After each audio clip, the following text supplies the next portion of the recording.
This kid is the strongest person in the entire universe at just 7 years old. And I'm not even kidding, but obviously, all that glitters is not gold. Back on Earth, he was just an ugly nerd who dreamed of being one of those secret superheroes who helps people from the shadows. Until the day came when our very own Truck-kun arrived in person to collect our half-baked hero. No one escapes Truck-kun. As a reward for being the only person on the planet with a pure soul, a goddess appeared before him. Now, he could be reincarnated as anyone he wanted. He could be a hero, the Demon King, or even a dragon. His eyes sparkled with joy, but the idiot loser got tongue-tied the moment he had to speak. He wanted to be that super powerful guy who appears out of nowhere and operates behind the scenes. The side character hero, who makes princesses blush and get wet from so many tears of joy. You were thinking something dirty, weren't you? After thinking it over for a moment, the goddess told him he would be the strongest being in the entire universe. Stronger than the hero and even that legendary dragon from the fairy tales. And since he wanted secrecy, his heart would explode if anyone ever found out about his powers. The loser, who had been radiating happiness just a second ago,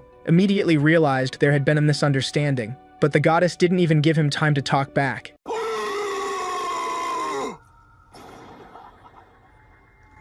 Oh no! 2 years have passed since he arrived in this world. The little boy, now 9 years old, was surrounded by giant beasts without even realizing it. However, he didn't care, since he's the strongest one here. Seconds later, every single monster was knocked out. The boy hadn't broken a single drop of sweat.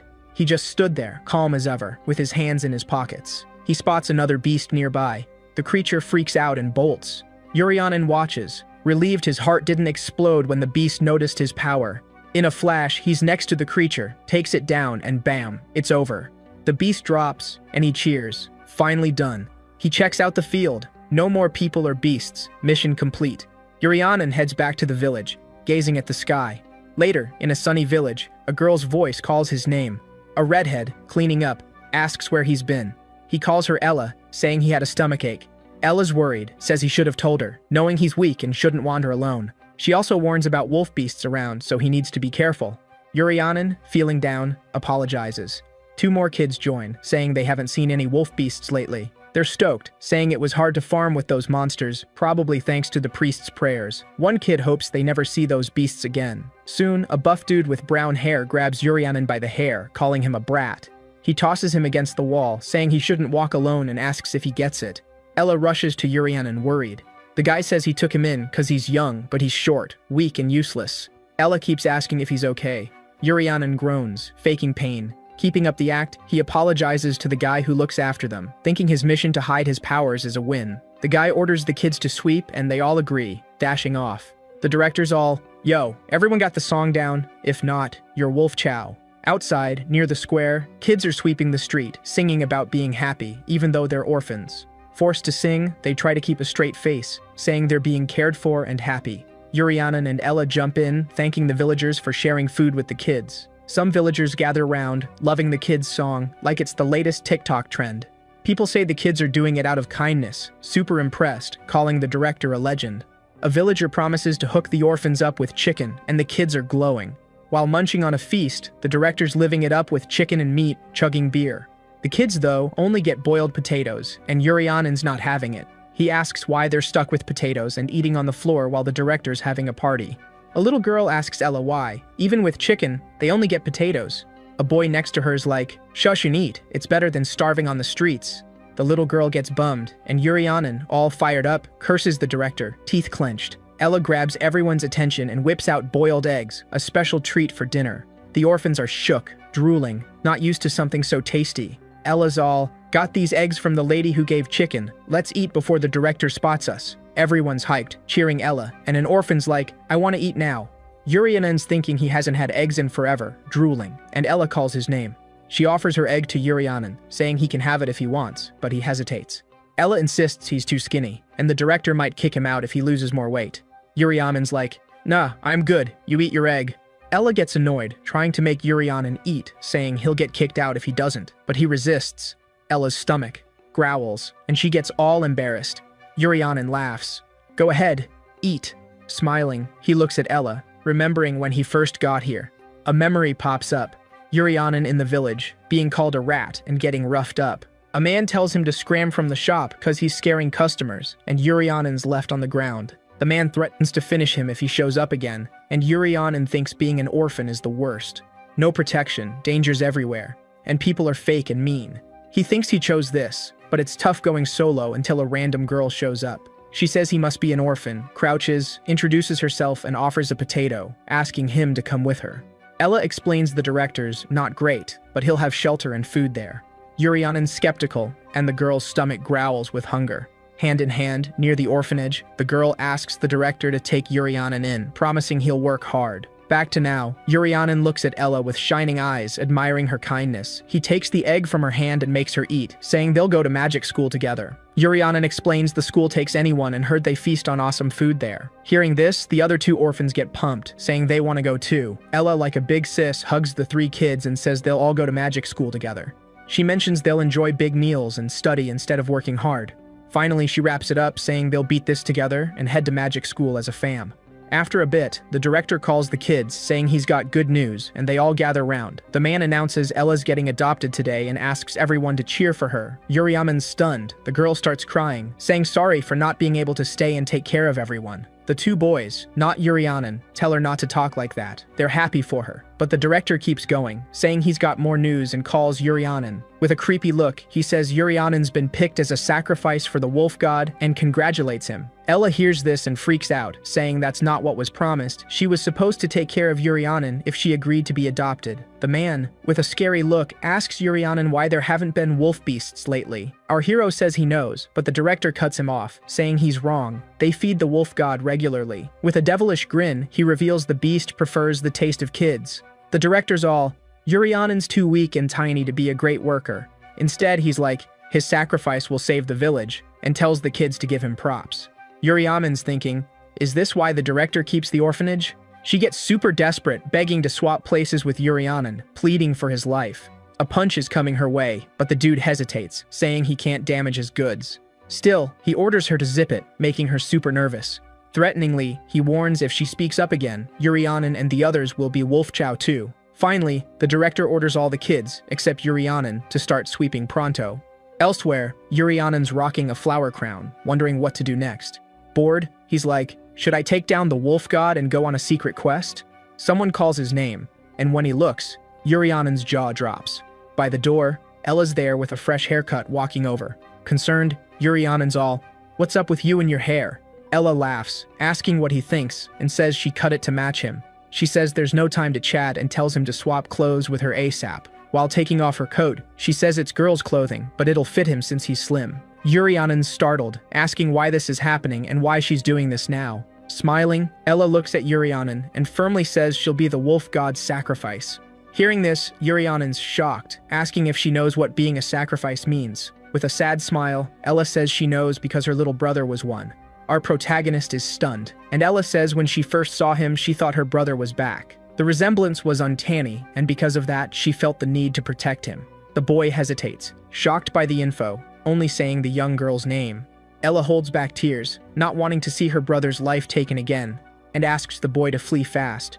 Yurionin finally opens up, suggesting they run away together. She shouldn't sacrifice herself. Sadly, Ella says the adults are faster and would catch them. With her head down, she mentions an idea. When the director sees her haircut, he'll definitely flip. Ella reminds Yurionin that the director never stops abusing the kids, and if he escapes now, at least he'd leave the village. The young girl approaches the boy, removes the flower crown from his head, and asks Yurionin to live for both of them. Ella also mentions the family that would adopt her wasn't great, and she'd rather save him than live there. Irritated, Yurionin thinks these words shouldn't come from a 10-year-old. He's got mad power, but can't do anything. Suddenly, the director shows up with a knife, and Ella gets distressed. The man calls the girl and asks about her hair, gripping the knife tight. Scared, Ella tries to explain, while Yurionin eyes the weapon, wondering why. Something happens, and Yurionin gets anxious. The man asks the girl what she did to herself. In despair, Yurionin calls Ella, and power starts forming in his hand. But something happens, and his heart races. A sharp pain hits him. Realizing, he feels his heart ache and denies what's happening, hating himself. He remembers when Hersius said if discovered, his heart would explode. Yurionin sees Ella being choked by the director. She spits blood and groans in pain. The sick man sees the flower crown on her head and says he gets it. She wanted to be sacrificed like her brother. Ella struggles, crying in pain. The lunatic director laughs, saying he has something interesting to share. He reveals he's the wolf god and that he killed her brother. Without remorse, he says he tossed the brother's flesh to the wolves and sold the organs. Smiling, he says the kid was finally worth something dead, an honor for a useless orphan. Still holding Ella, he adds, the brother was a good boy till the end, happy to sacrifice himself. The director finishes laughing, but realizes Ella's not moving. He questions if she's dead. He looks at Yurianin, desperate, watching the scene. Coldly, the man says her sister's dead. He tells Yurianin not to worry, as he'll soon join her. Yurianin remembers the happy times with Ella, an awesome sister, and feels crushed. Desolate, he feels empty and asks the director what he's waiting for. The man, confused, didn't see this coming from the boy, and asks what he said. All right, buckle up, because we're diving back into the epic moment when Hershia handed over some serious power to Yurianin. She's all, why you want to be all secretive with your powers, dude? She's thinking warrior or demon king vibes are more his style, wondering if he's just trying to keep it on the down low. Our hero's like, nah, warriors and demon kings should use their powers for humans or demons, you know? Hershia just gives him the silent treatment, staring him down. Fast forward to now, Yurianan's all about saving his peeps, and in a flash, he takes out the director like, whoa! With his epic strength, the church's roof goes kaboom, and the sky's like, hello! The director's lifeless body lets Ella go, and she's falling, but Yurianin's got those hero reflexes and catches her. Feeling all the feels, he's like, dang, I was too slow, and says sorry to his sis. But wait, Ella's making noises. She's alive. Plot twist. He grins and uses his magic to heal her up, like, instantly. Green sparkles do their thing, and Ella's all good again. Yurianin's like, thanks big guy upstairs for not letting me mess this up. With the sun shining down on the now roofless church, he's ready to embrace his destiny. He shuts his eyes. No regrets, but, nothing happens. He's all confused, checks out the director's body, and figures that's why he's still kicking. Turns out, if someone dies without unlocking their powers, Yurianin's heart stays intact. He's grateful to the goddess for giving him a new shot at life and saving Ella and his sibs from the psycho director. Fast forward 4 years, Yurianin's squaring off with a demon beast with deer horns. He's eyeing the beast, which is giving him the red-eye stare, and suddenly remembers he forgot his milk, bummed he hasn't grown taller, while the beast charges and he's doing the math on average height for a 13-year-old. Annoyed, he smashes the monster's stomach with a punch. He's looking at the beast's skull, wondering if munching on horns would help him grow, but hey, he's still the strongest around. When someone in the forest calls for Ella, and Yurianin, now older, gets the scoop from Arlen, an old nun, that they're ready for the magic school entrance exam. Arlen, who took them in after the director's demise, checks if they're good to go, and Ella's like, yep, while the sibs wish each other luck. The nun's all smiles, saying there's a reason they're still here, hoping the big guys got their back for the exam. Yurianin's all, magic school's been the dream since the orphanage, trying to keep his cool, thinking about the last 4 years of monster battles. Now, people might throw shade, but he's grinning, cause that's what this fantasy world and magic school are all about. The underestimated hero. He's laughing and shouting, pumped for what's next, while the real magic school, set up by the royal fam, is massive with tons of rooms, where they train talented folks, no matter their status, to protect people from monsters. Today's the big entrance exam day, and this noble kid Chris, with his orange hair, is all, this place is epic, when he spots some peeps, noticing most have blue brooches, noble students like him. But then he's spooked, seeing someone with a red brooch, the royal fam's princess. Nervous, he finds it kind of funny. This year's exam is no joke, super competitive, and Ella's chatting with Yurianin, telling him not to let the nerves get to him. This convo catches Chris's attention, who sees folks with black brooches, while Ella's all hyped, saying she and Yurianin need to play it cool. But Yurianin's like, you're the nervous one. Laughter echoes, and our hero's wondering what's up, seeing the scene he's been waiting for. Chris, the noble, is all, how do low-status folks dream of getting in here? And others with blue brooches mock Yurianin and Ella, asking if they can even read, calling them poor. The teasing goes on, and the nobles are sure they'll be out. Ella's getting stressed. Our hero's stoked. Ella's the classic hidden strength character, and she's shaking her head, trying to keep it together, holding back her anger. She turns away, ignoring them, while Yurianin's confused, asking what she's doing, and she tells him to stand strong and ignore the fools. She explains that for these people, social status is everything, and that's just gross. Yurianin's like, hold up, and follows her, thinking this is the moment he's imagined for years, when a dude announces the start of the 29th entrance exam, and the test's gonna be in a battle arena. Director Mages breaks it down, saying the exam's simple. As students, the goal is to protect people, and Mages wraps up, saying sword skills and magic powers will be tested, while Yurionin hears voices mocking him for rocking a black brooch of a commoner. Ga Ryumbi, the fencing instructor with a blindfold and dark hair, is all about showing off. He tells the students they gotta slice the target with a training sword in one go, then slices through a dummy like it's made of butter. The students are all, "Whoa, did he just cut air?" Ryumbi starts calling names, and Tien, with her fancy white hair and noble vibes, looks like she's about to face a dragon. She squeaks out a "here" and steps up to the dummy, probably wishing it was a pillow. Ryumbi, chill as ever, tells her to go for it whenever she's ready. Tien, still shaking like a leaf, asks if she'll get booted if she doesn't nail it in one go.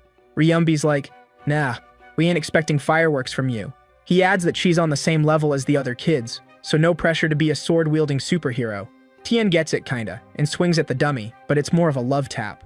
The teacher sees the scratch and moves on to the next kid. Chris steps up, but his sword only makes it halfway through, and Rochelle does the same, like they're cutting through a tough steak. Then it's Ella's turn, the sister of our main dude. Ella's all nerves, but her brother's hyping her up, saying she's got this, and Yurionin's like, "Just cut half, easy peasy." Ella's feeling the love, thanks them, and gets ready to slice. Ryubi gives her the green light to start. Ella grips the sword, ready to show the dummy who's boss. Some noble kids like, "Why are commoners even here?" Classic. Ella flashes back to 4 years ago when she couldn't protect Yurionin, and she's fired up. She swings and bam, the dummy's in 2 pieces. The teacher's jaw drops, and Yurionin's grinning like a proud sibling. The nobles are losing it because she's the first to go full ninja on the dummy, even with a black brooch. Ella's like, "Now I can protect Yurionin, cause he's a bit of a noodle." Ruby's silent, knowing the target had an enchanted rod, and cutting it takes serious magic mojo, which Ella did without even trying. Ruby's eyeing Yurionin, thinking Ella's got some serious skills. He calls Yurionin up next. Our main guy steps up, sword in hand, trying to focus like he's in a movie montage. Ruby tells him to start when he's ready, wondering if he's got his sister's magic touch. Yurionin swings, but it's more of a dramatic air swipe. The nobles saw it coming, and even the teacher's like, "Meh." They laugh, saying he couldn't even cut halfway, cause you know, commoners and all that. Ruby notes Yurionin's not quite his sister's level and calls the mech student. Yurionin's secretly stoked, cause he did exactly what he wanted. After the test, all the students line up for the magic test, and Teacher G's running the show. Cute kid's like, "I can't do magic," and the teacher's all smiles, saying it's cool. The wand can make water even if you're not a magic whiz, and she explains they'll go one by one. Chris, full of himself, steps up, bragging he's got this. He grabs the wand and nails a water attack like he's showing off at a pool party. G's impressed, giving him props. Chris is soaking up the praise, and everyone's clapping like he's the next big thing. The teacher tells him to take a seat, and now it's Yurionin's turn. Chris struts back, feeling like a champ. Yurionin raises his hand, ready to roll, saying he's got this. The teacher tells him to grab the wand and step up, but when he picks up Chris's wand, he fumbles it. Chris, with his ego the size of a mountain, can't handle a commoner touching his stuff and tosses it on the ground. He tells Yurionin not to stand up when getting something from a noble, calling him a lowly commoner, leaving Yurionin stunned. Ella's worried, and Teacher G is like, "Boys, chill."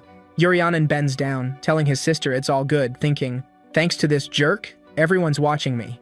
People are smirking, waiting for him to flop, and Yurionin's like, "Perfect, just as planned." He steps up to the target, wand in hand, ready for a weak sauce attack. He's thinking he'll be the ultimate underdog, grinning to himself. But then, out of nowhere, a massive water blast shoots from the wand. Yurionin's eyes go wide, totally confused, cause that was not part of the plan. Ella and the teacher are totally shook, while the ladies all, "Hold up, something's up with the wand." Before she can finish, the whole class is screaming, totally mind-blown by what they see.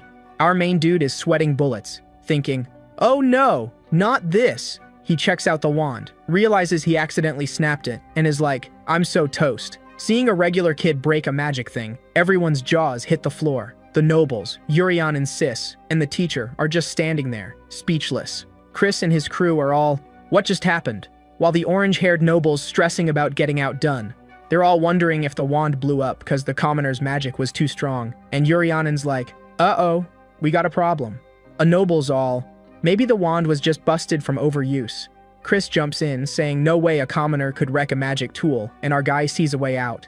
Scared of being outshined, all the nobles agree. No way a commoner had enough magic to break it. Everyone buys it, thinking the wand was just unlucky, and the commoner got a bad break. Our guy's secretly stoked. Looking at the wand, he's all, guess it was weak if my little power broke it. He's feeling like a secret powerhouse now, ready to keep his cool and not get caught. Later, the head honcho says the final test is to squat up in threes and hunt a magic bear monster for its tooth. The old dude's all, doesn't matter if you're good with a sword or have tons of magic if you can't face a monster. Time to prove who's boss. Our guy's like, wait, the final test is just monster hunting? And his sis is all, we're so close to our dream, let's crush it. Urianen beams at his sis, nodding, ready to give it his all. The director's like, I'll announce the teams, and those with matching brooch lights are together. Ella's black brooch lights up red, and she's all, which team am I on? A white-haired kid's like, found you, Ella. We're on the same team. My brooch is red too. He's with the royal princess and asks Ella to join them for the forest quest. Ella's down, and Chris, feeling a bit jelly, says Ella lucked out teaming with the princess. Our guy thinks it's cool because his sis is with strong peeps, which will help her ace the test. Before heading out, the young girl waves to Urianen, wishing him luck, and he waves back. After his sis leaves, Urianen's wondering why he didn't get a light, and some nobles start teasing him. Urianen's like, being ignored is fine, but wonders if he'll have a team when suddenly, a voice goes, finally found you! A gray-haired dude and a white-haired girl roll up, saying their team has no color. The guy asks if he's Urianen, while the girl stays quiet, looking shy. The dude, Rishal, says he watched Urianen during the test and wants them to give it their all.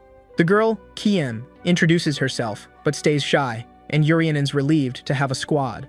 Two nobles with purple brooches spot Urianen's team and laugh, saying the black and green brooches are together. They joke it's Rishal's fourth try and call him talentless, typical suburban commoner stuff. Tien gets called an abandoned noble, and the teasing bums them out. Urianen's like, what's going on? Checking out his teammates. He thinks he's with a repeater and an abandoned noble, but he's all, this is perfect. Grinning, he says they'll pass, and Rishal and Tien, impressed, smile back. Rishal's all, Urianen's so chill and confident, even with nobles around, he should totally get into the school. Urianen, a bit lost, nods. Tien, nervous, asks if they can pass with all these challenges, saying she bombed the magic and sword tests and isn't feeling it. Urianen remembers the tests were for school entry. He recalls using the sword and wand, getting all nervous and freaked out. Urianen remembers Ella's pep talk about doing their best for a better life. In a mini panic, he worries about letting his sis down. Rishal, all confident, says they still have a shot. He explains that, though not proud, he's got experience from taking the test 4 times. He knows even if you flunk the first 2, you can still pass. The hunting test scores big, and if they team up, they can totally pass just by nailing the final test. Urianen feels a wave of relief, thinking he can pass with his sis, but Tien wonders why Rishal's so sure. Soon they spot this massive forest with trees so big they could touch the sky, and the sun's just lighting it up like a scene from a movie. After the pep talk, Urianen's all, uh-oh, not sure I can do this. Then, boom, the kids are sprinting away from this fire-breathing bear beast like it's a scene from a wild video game. While they're running, Rishal's yelling at the noble to fight the bear, but Tien's just like, sorry, gotta keep running. After what feels like forever, they find themselves deeper in the forest, totally lost. Rishal's like, phew, we made it. But wow, this test is way tougher than I thought. Urianen's thinking he needs to take down the monster bear to pass, but he's clueless on how to do it with his squad. Our hero's all, I could totally take on 100 of these beasts solo, but what now? Rishal's like, if we keep this up, we're toast. Gotta think fast. He's all, everyone's got their struggles, but I can't fail this year, it's my last shot. They hatch a plan to just smag the beast's molar, leaving the other 2 scratching their heads. Rishal spills the tea, saying the test's about hunting a monster bear and grabbing its molars, but since they're not exactly strong, they'll just take the teeth. Urianen's puzzled, but Rishal's like, trust me, I got this. From a distance, Rishal points out that the monster's always showing off its teeth. He says if Urianen and Tien follow his lead, they can snag the molars without even taking down a beast, and they're stoked. Rishal's like, lucky us, bears are the easiest in these tests, and grabs a bag, telling Tien to pour some liquid on herself. Tien's confused, but Rishal explains it's deer blood, cause bears have a super sniffer and it'll distract them. Tien's nervous, trying to say she's not great at running, but Rishal's like, no worries, I figured. With a serious look, he says the bears will ignore him and Urianen, attacking when the beast's munching on Tien, making her even more nervous. The The plan's to grab the tooth while Tien's in trouble, but Yurianen's not having it, grabbing Rishal's wrist to stop him. He asks if Rishal really wants Tien to die for nothing. Rishal keeps his cool, asking what's the big deal, and if Yurianen doesn't want to go to school with his sis, saying sacrifices are part of the game, frees his hand and goes back to opening the bottle. He challenges Yurianen to come up with a better plan, saying he'd never pull it off. Rishal adds he can't do it because he's from a lower class and is set on his harsh plan, saying unlike nobles, commoners aren't born with mana, so they gotta stick together. Rishal's like, it'd be a win if we pass, even if it means sacrificing a noble, because they wouldn't care about her anyway, and says they could use her however they want. Tien, for some reason, almost tears up, remembering something when she hears this. A memory hits Tien of her mom saying she heard Tien flunk the test again. Her mom's all, Ricky's big bro was awesome, and starts doubting if they're even related, making Tien feel all sad and down. Her mom adds she's the family's embarrassment. Tien's ready to accept her fate, but Yurianen's like, even if you're ignored, you'll have your moment to shine, and tells Rishal not to judge someone's worth so easily. The noble's surprised to hear this. Rishal, seeing his buddy won't go along with the plan, throws deer blood on the two boys with a cold, mean look, saying Yurianen should die too. The bear catches a whiff and starts moving, the beast spitting fire and, with a mouthful of teeth, charges at Yurianen and Tien, ready to take them down. Tien's freaking out, clueless on what to do, but Yurianen just stands there, grinning, seeing his chance. Scared for her life, Tien screams, trying to think of a way out, and spots something. Watching Yurianen, she thinks he's weak, and they're doomed if they keep this up. Determined, Tien grabs her wand, with a fierce look, ready to face the monster solo. The creature roars, scaring Tien for a sec, but she remembers her mom's words and clenches her teeth in anger. As the bear attacks, Tien uses wind magic to defend herself. Powering up, she shouts she's a noble too. With her mana, she creates the wind blade, forming magical daggers all around. Staring down the bear with pure rage, she goes for the attack. But it's like, no biggie for the bear, just stands there, eyeballing them. Tien's freaking out, but Yurianen's all chill, saying the monster's got some serious armor. Tien's brain is like, get Yurianen out of here ASAP. The boy's clueless, but then he spots this whirlwind forming on the side. Yurianen feels the air getting chilly, and Tien's like, heads up, landing's gonna sting a bit. She's like, only way to save you was to yeet you up, still working on the landing part. But Tien's grinning, saying it beats getting chomped. With a fierce look, she locks onto the monster. No second thoughts, she magics Yurianen away, and he's just screaming his head off. Tien's remembering when he had her back, feeling all warm and fuzzy, thanking Yurianen for the courage boost. Facing the bear, Tien's hoping Yurianen's out of dodge. The bear swipes with its claws, but somehow it misses, and she's suddenly somewhere else, hitting the ground. Yurianen swoops in, catching her before she faceplants, and as she passes out, he's like, told you you'd get your hero moment. The bear's all confused, like, where'd Tien go? And Yurianen's thinking Rishal bailed to dodge the drama. Thanks to that, he saves the day. The bear, realizing its snack's gone, spins around. The beast lunges at Yurianen, claws and teeth ready, but he's like, gotta collect those teeth, bro. With a slick move, he slices the beast in half, leaving just the jaw. The monster's like, what just happened? And Yurianen's plotting a prank before Rishal shows up, wondering where he vanished to. Rishal's already chilling elsewhere with some dudes, and someone's like, what's the plan? While 6 kids gear up to ambush. Ricky, the princess, and Ella are squad goals, and the noble's like, sword and wand are for monster slaying only. One kid with Rishal's like, Ella, join us. We'll ace the exam for you. Ricky's puzzled, saying only the principal can pass or fail, asking how they plan to pull that off. The kid's like, we'll make nobles fail, and we'll pass instead. But his buddy's like, dude, zip it. Ricky's like, so all the commoners are teaming up. But the kid's like, nobles want us to fail, it's their fault. Again, he's like, Ella, come with us. And Ricky's like, you think you can beat me with her? The kid's nervous but laughs, saying it's not them who'll win. And his friend's like, stop spilling the beans. But the kid's like, monsters will take down the nobles. We're using bear monsters to our advantage. Ricky's all serious, saying he gets it. Tien's bro notices more commoners joining, realizing it's all part of a long game. The princess says they probably knew bear monsters go wild for blood. Looking sad, she's like, this sucks for the boys, as royalty. It's a bummer. She adds that future Magic Academy students using monsters like this is a no-go.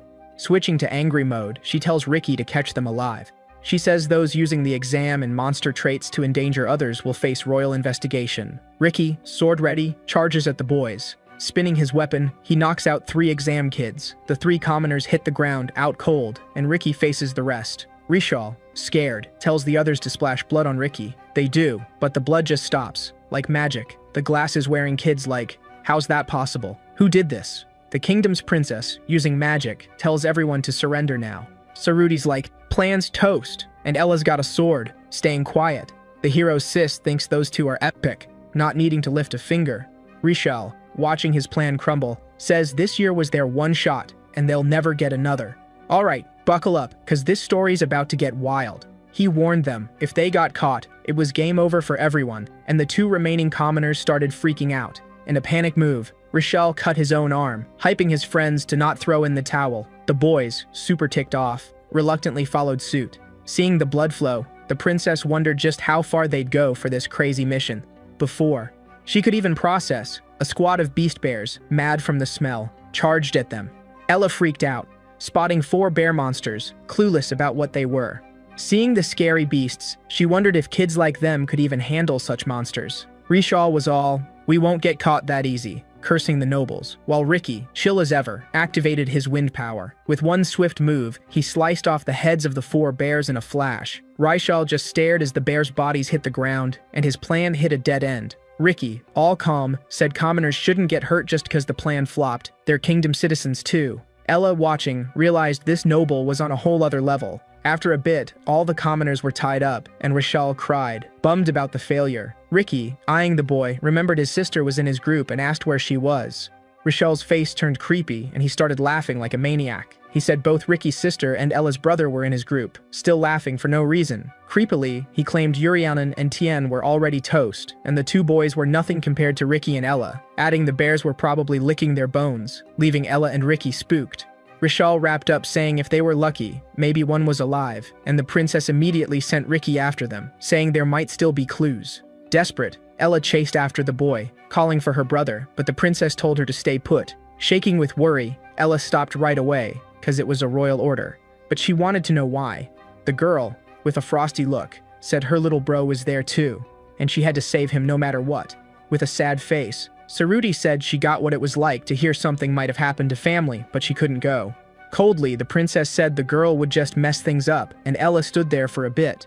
The princess explained if things went down like Rishal said and they were bear chow, the place would be a bloodbath. The monsters, drawn by the smell, would swarm there. 10, maybe 20 beasts, and who knows how many more would show up.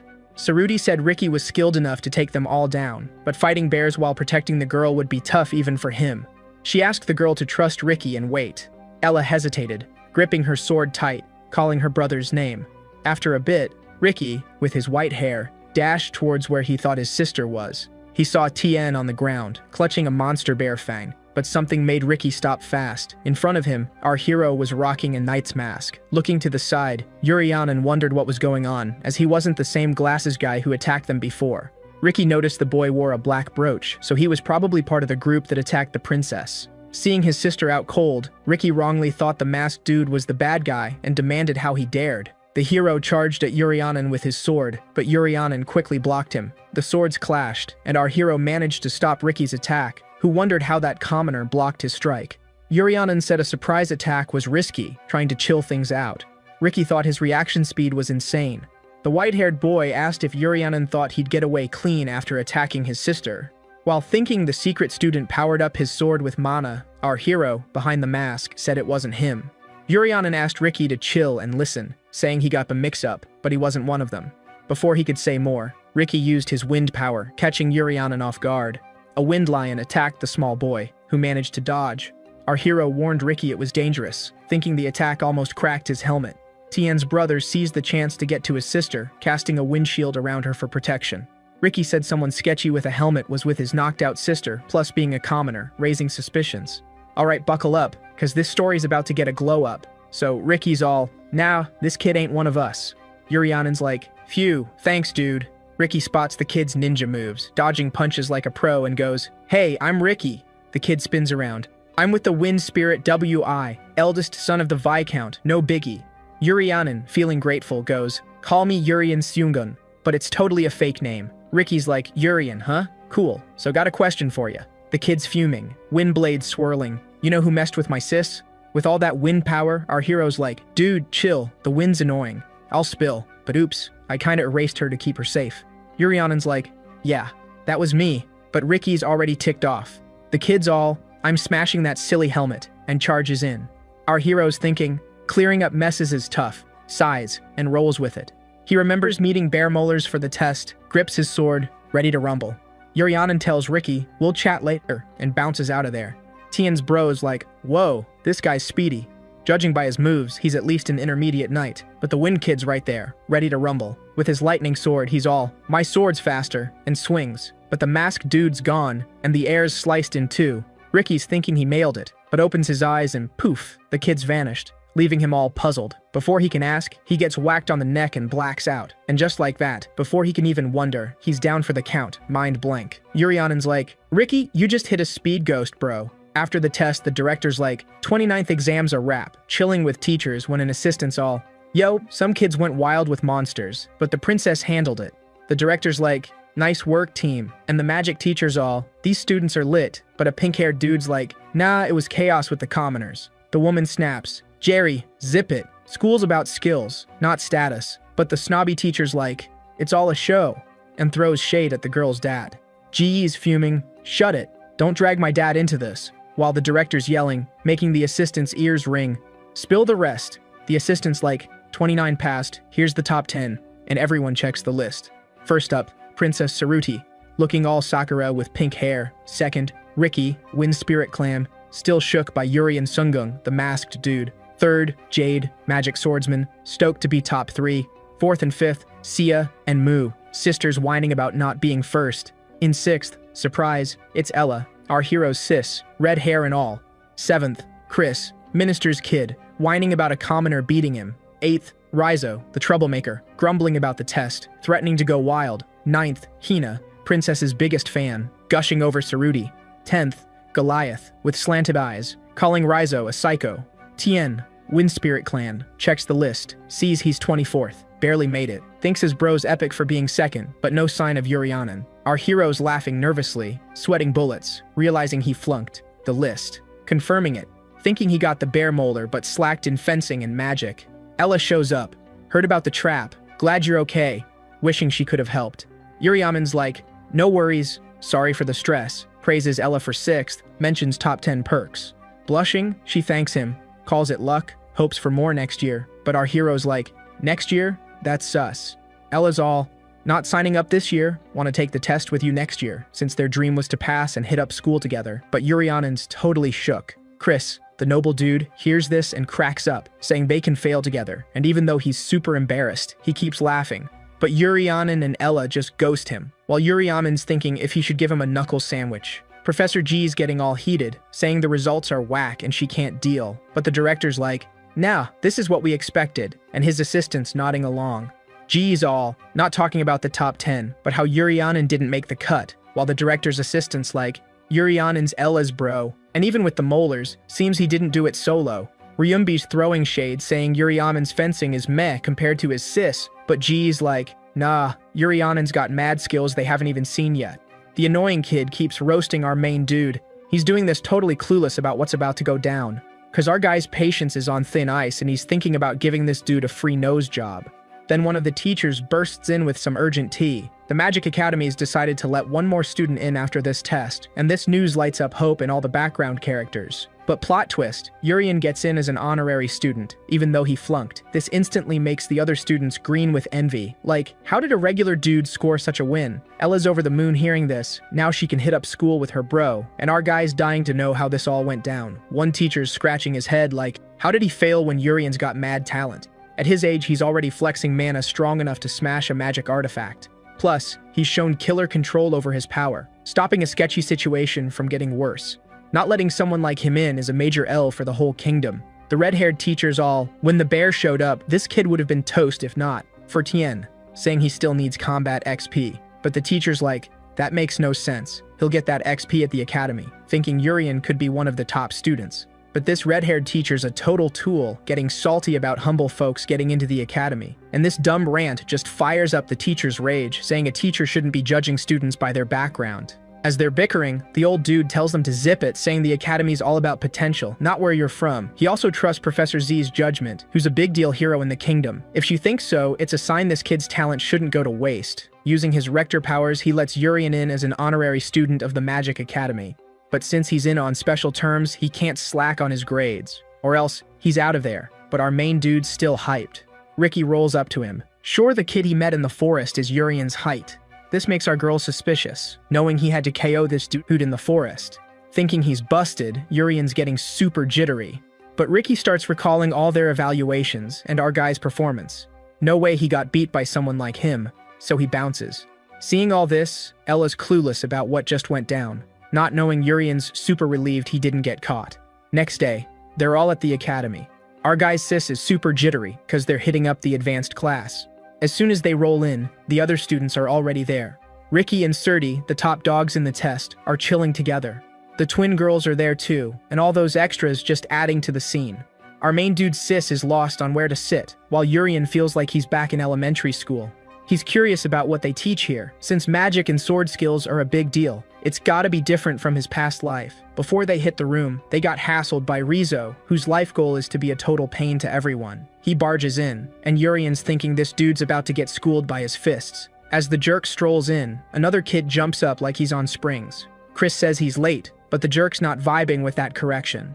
Totally freaked, Chris says the jerk should set an example, being all noble and stuff. But those words just make Rizzo even more ticked off. Trying to flex his test rank, Chris says he's one spot above the jerk, suggesting he not be late tomorrow, but he's shaking in his boots saying it. Smelling the fear, Rizzo says the kid might regret it, but rank doesn't make him stronger, since that's not enough to show his full skills. Seeing this, Ella's worried, thinking a fight's about to pop off, but our boy's just hunting for a chill spot to sit. The other extras are all hyped for a showdown, but one of them's got a totally lost look. Urian and his sis snag some sweet seats. Ella's like, these chairs are next level comfy. Seconds later, Jade pops up, introducing himself all chill. The girl responds super formal, but Jade's like, nah, we're classmates here. And he's amazed someone from a humble background's in this advanced class. First in academy history, and he's pumped to train with them. He suggests ditching the social stuff and being buds, but Urian sees this dude's got eyes only for his sis. Jade then greets our boy too, and our hero's like, we're not blood siblings. This news flips Jade's switch, and he even clenches his fists. All eager, he says he wants to see what makes our hero an honor student, hoping he'll show his worth. It's like all the students are on fire. That was just day one, super tiring, but not much new for them. Strolling outside with his sis, Urian says classes really kick off tomorrow. And in this chat, Ella spills she's relieved to finally hit the academy. She suggests they make the most of the time until their siblings can join too. Then, bam, two more jerks spot the commoners. Being seniors, they say it would have been impossible a few years back, and the academy's standards must have dropped. That gets Urian hyped, like it's time for him to shine by taking down bullies. The seniors demand respect, just for being older. Our hero's sis tries to smooth things over, but those jerks tell her to ditch it, pronto. Ella's all confused, not getting there talking about the uniform. Now way more aggressive, the dumbest senior tries to yank the uniform off our hero. He pulls hard enough to lift him, but something wild happens. The senior feels this kid's super heavy, all while our hero's just staring at him, chill as ever. Before things get worse for this extra, Jade spots it. He rushes over, saying the academy doesn't judge by social status. Our hero's sis is worried, not knowing Urian's having a blast. Jade, now speeding up, orders them to put the boy down, as that's against academy rules. One jerk's feeling embarrassed, while the one who tried to lift our boy's fuming. He decides to smack Ella with the back of his hand, saying seniors deserve respect, no matter what. Jade's watching, totally shocked, while our hero's surprised too. Time to dish out some justice to this extra. In the rector's office sits Haiwan, a retired fighter. The rector's thanking her for leading this year's advanced class, but she sounds like there was no other choice. Hearing this, the rector says she should be more pumped, because this year's class is a big deal. It'll make academy history. Haiwan asks if he's talking about those siblings. Despite the nobles' positions, the rector let them in anyway. The teacher gets why the girl, even though she's just a regular kid, is getting props for her sword skills. If she was born into a fancy family, she'd be set for life in the kingdom. But she can't feel the same way about Urian. Professor Z says he's got mad talent, but he hasn't shown much yet. Still, he got in as an honor student here. Maybe that's why the head honcho thinks this class is a big deal. Seeing Hwan's curious face, the head honcho asked if she thinks the academy's doing its job. This place is supposed to be for talented kids without fancy backgrounds, but it's turning into a playground for rich kids. The teacher, who's seen some action on the battlefield, agrees, but she doesn't get all the hype, even though she trusts the dean. While they chat, she asked him to peek outside, through the window. Since the dean's Hope is having serious problems, he jumped up to fix it. But the teacher said to chill for a sec, to see what goes down. She also wants to see the talent the dean saw in that kid. Then, out of nowhere, some jerk smacked Ella in the face. Jade and our main dude were totally shocked. While Urian rushed to help his sis, the young noble was ready to throw hands, promising to make those kids pay for what happened. But those extras are super cocky, thinking they've got the upper hand, and they didn't feel scared. However, the biggest one is freaked out, cause he can't figure out how our main dude slipped from his grip. He didn't loosen his hold for a second. Our main dude can see the mana swirling in that jerk's hand before he smacked his sister's face. Looks like he forgot he's just a side character in this story. Time to remind him. Jade's already throwing down with this jerk, who's feeling all big and bad because of his size. Something Jade's figuring out bit by bit. Wanting to mess with the newbies more, the jerk told his buddy to use magic. Cause it's time they learn some respect. Before anything went down, our main dude told Jade to bounce. The young guy's worried about Ella, but our main dude healed her with magic. So she should be good. As soon as he said that, everyone, even the teachers, were shook. Ella woke up, not getting what went down, and Urian told her to be careful. Now our main dude's hyped to show his real battle skills. But before he could do anything, he saw those fools were already mentally KO'd. Back in the dean's office, Haiwan asked if this is why our boy got into the academy. Our main dude can't even get why everyone's acting like this. Jade asked if he really healed Ella's wounds. Our boy said he just used some basic healing magic. But it's time to drop some knowledge about this wild world. Healing magic fixes bodies up. Depending on the caster's skills, it can take 5 to 15 minutes. Even the top healers need 5 minutes to heal. And what these kids are saying is our main dude showed off too much with this. Our poor boy had no clue. He thought healing magic was instant.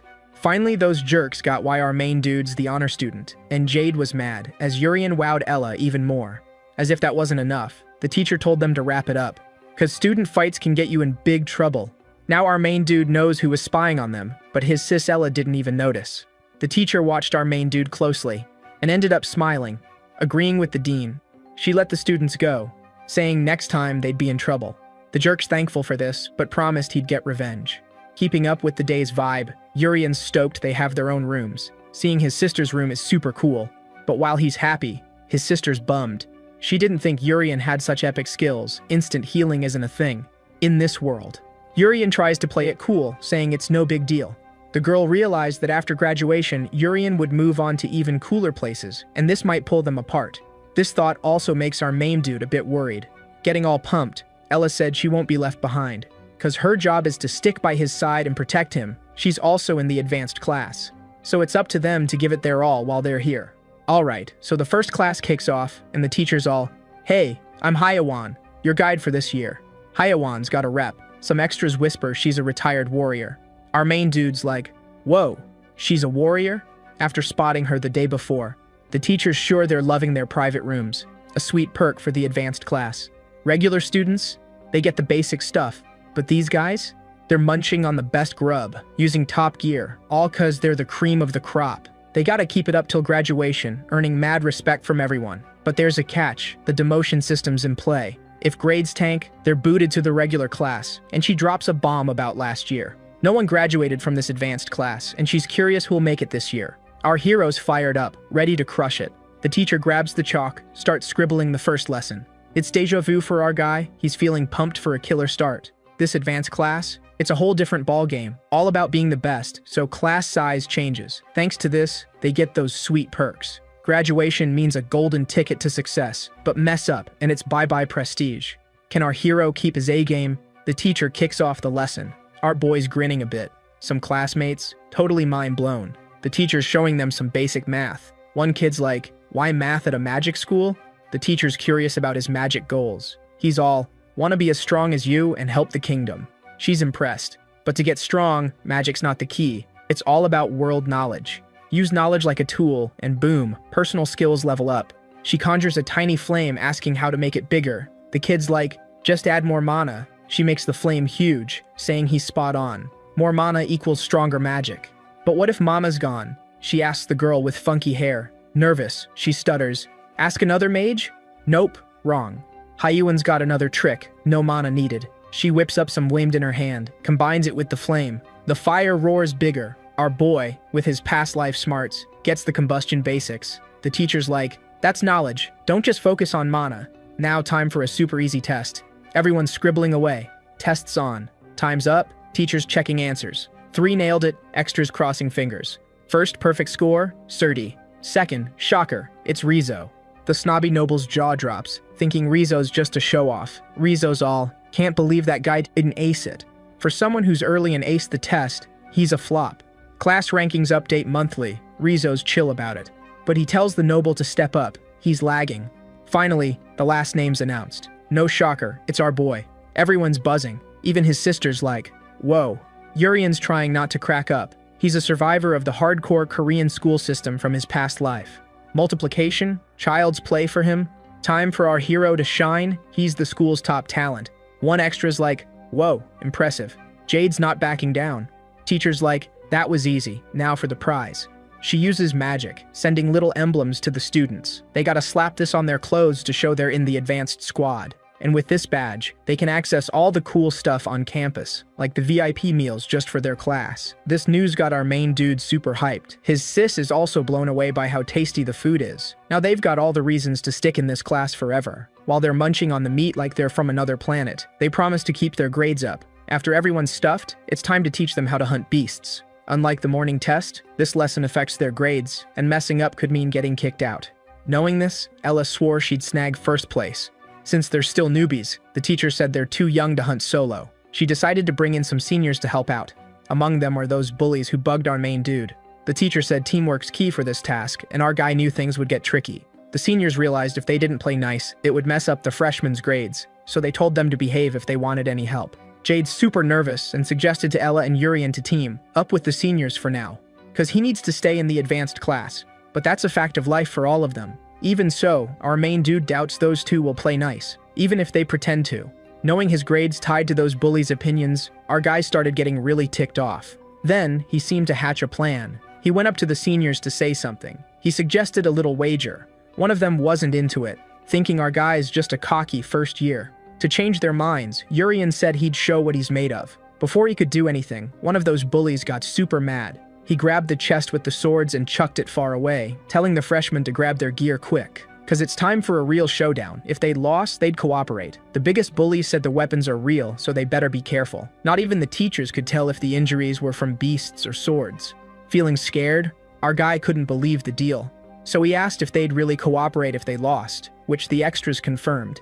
This was a huge relief for our main dude and his pals, like a gift from above. They're so pumped now that the seniors are clueless on how to act. They decided not to go easy on these freshmen. The biggest one chose to fight Ella, who he once punched in the face. His swing was meant to slice even the sword, but she blocked it, leaving him shook. Cause that regular girl could use mama in her weapon. She remembers what happened last time cause she couldn't protect her bro, and that was only cause she couldn't stay chill, and she promised no one would catch her off guard again. Pretty freaked out, the senior called for his buddy, saying he needed his magic. Using a support move, he covered his friend's body with armor. But the dude needs to watch out for the other students. Jade's sneaking up from behind, ready to end this once and for all. A dark glow took over his hand, and the top of the senior's wand got sliced. He couldn't even process what just happened. Only then did he see Jade holding a magic sword. The dude said taking out the enemy mage is rule number 1. Now only the second bully was left, who had to beat 3 foes. He decided to target the mage too, making the bad call to go after our main dude. But Ella's not letting that slide. Even so, the extra keeps closing in on our guy, who's already waiting with a big grin. When they're super close, the extra could feel that intense bad vibe. That made him freeze in his tracks, until Ella's scream echoed everywhere. A huge beast is sneaking up on our guy from behind. Its claws are about to tear into him. The creature did hit something, drawing blood, but it wasn't from our main dude. Urian saw his sis got seriously hurt. Seeing that, Jade freaked out and decided to use his magic blade. With the second form of his move, he managed to wipe out the creature, creating a massive hole right in the middle of its noggin. The poor extra just stood there, totally helpless, seeing the creature go down with one hit, and that girl should have been toast. But plot twist, our hero healed her, and now his sis is all good. Once again, the extra saw that instant recovery magic, realizing he was in the presence of some next-level students. After facing the truth, he started feeling super small, announcing that they all passed the test, and it won't mess with their grades. But, being a total jerk, he said our hero hadn't passed yet. Even though his healing skills are epic, they're just support, so he's still a loser. This fact stirred up some drama among the extras, since their mage is also a support pro. But our hero squad doesn't care anymore. They're on to bigger things. In a cabin in the woods, there's the teacher. No class on the schedule for today. She's chilling with other teachers, and it looks like they're having a cozy time. Hee-won wonders if it's cool to just hang out, doing not during class. But one teacher told her to trust the seniors. Teachers need chill time too. Yet Hee-won's still thinking about the lesson's practical stuff. Plus, she's being watched by her colleagues. They're in charge of the second-year students and know what's up. They insist the advanced class students stay safe. But Hee-won's sure something's up with her students. She's not sure if it's all just kindness, and she let a bit of her killer vibe slip. That crazy pressure freaked her colleagues out. But Hee-won snapped back to normal, giving a chance for nothing to go down, since her students are advanced class. One of those jerks dragged Jade to meet the other seniors. The poor dude's still clueless about what's happening. And the mysterious guy gave props to the jerk's work. Staring at Jade, he said he's got a sweet deal for him. This guy's Laryl, a second-year advanced class student. Second year at the academy's called the Demon's Nest, all because of one student. That dude Laryl, who's now demanding everyone fall in line. When he joined the academy, that's exactly what he did with his crew, who didn't want to play along. The class started with 10 students until something went down, and then he got wrecked. Only 3 gave in, while the rest ended up in the hospital. That's why there are only 4 students in this class now, following a strict pecking order. Jade's curious about what the second-year advanced class is doing there. Laryl seems to know about the boys' family drama, saying the house of the magic blades going downhill. A heavy load for someone so young. His family's legacy rides on his performance in this class. This made Jade start to remember the past. Those who couldn't handle magic blades can now do it like it's nothing. The boy's super worried about his dad. The evolution of magical tools has totally flipped the kingdom's scene, and the house of the magic blades fading because of it. The family head's bummed out. Calling his son, he said he needs to ace the advanced class to prove their techniques still got it. If the boy flops, their future's toast. Laryl promised he could get Jade through that class, which left the young dude pretty puzzled. The senior said he's got powerful connections, watching the lesson that day. That's why they told Laryl to pull something off. If Jade helps, he'll totally gain from it. These words left the young dude super confused, but his senior swore he was legit. All he needs to do is go back to those commoners and follow orders. This'll be a breeze compared to the rest of graduation. Laryl's only offering help because he knows Jade's family's in a bind. So it's time for the boy to step up for his folks. After he got back to his crew, Ella asked if he was cool. Both were getting worried because he took forever to come back. While they kept asking, Jade started using his technique. Our hero quickly sensed the danger, because their buddy's got a sword in his hands. Before the strike could land, our hero stopped something worse from going down. Visibly ticked off, he told Jade it was way too risky for just a joke. Then boom, they're stuck in a blade prison. Jade warned Urian to chill. Electric vibes zap through those swords. He'll be out cold before he can heal up. Watching this, our hero's not even stressed. He thinks it's kinda cool. Jade just asked them to hang tight for a sec, since the vet said he could snag all the points for this lesson solo. He's got to stay in the advanced squad. The regulars just wouldn't get it. Still, Jade promised he'd come back to bust them out when it's all done. But our dude's shocked by how clueless this citizen is. Laryl ended up smacking the kid for asking for the commoner's limbs, and now he's asking if Jade's really gonna go against the elite's orders. What he told the kid to do was exactly that. Take out those siblings. The big shots don't get why commoners are even here. So, time to wrap it up in this lesson. That's Jade's mission. No teachers allowed here. Everyone's in the same cabin, kinda like a mission guarantee. Laryl said they gotta pull this off no matter what, can't let the big shots down, plus Jade's gotta be useful to his fam. But what went down was a beatdown cause he messed up. Laryl thought he wanted to graduate in the advanced class. Still, Jade's risking it all for a couple of commoners. But the kid doesn't see it that way. He couldn't go that far. Laryl said classes just started, and they haven't even bonded yet. But Jade doesn't see it that way. He knows Ella's got mad fencing skills, totally advanced class material, even if Urian's kinda weak but got in as an honor student. But he's super smart.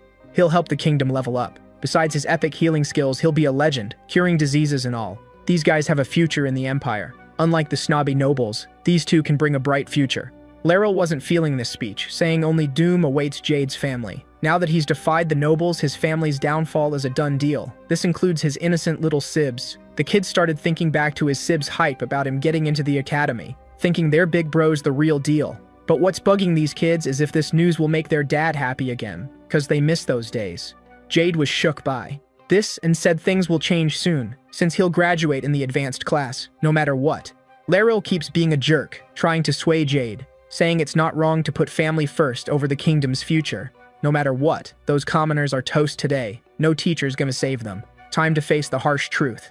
The two are almost holding hands, but Jade's had enough, smacking the jerk's hand away. He told him to scram, cause he hasn't botched his mission yet, saying he'd protect his friends and fam. Laryl said the kid will eat those words. In short, here's the deal. Laryl's a jerk, aiming to end our hero and his sis. Jade's trying to stop that from going down. The catch is, it's not going to be easy. The opponent he's up against is super tough, so he's got to keep his head in the game to win this. If he loses, innocent lives are on the line. Laryl said he'd stab Jade 10 times. Then he'd come for our guy. Jade instantly saw the date in the kid's hands. Then, he felt this massive pressure, freezing him in place, getting hit by the blade in the gut. While he's in pain, Laryl said he used to swing a sword too, but switched to something smaller to get up close and personal.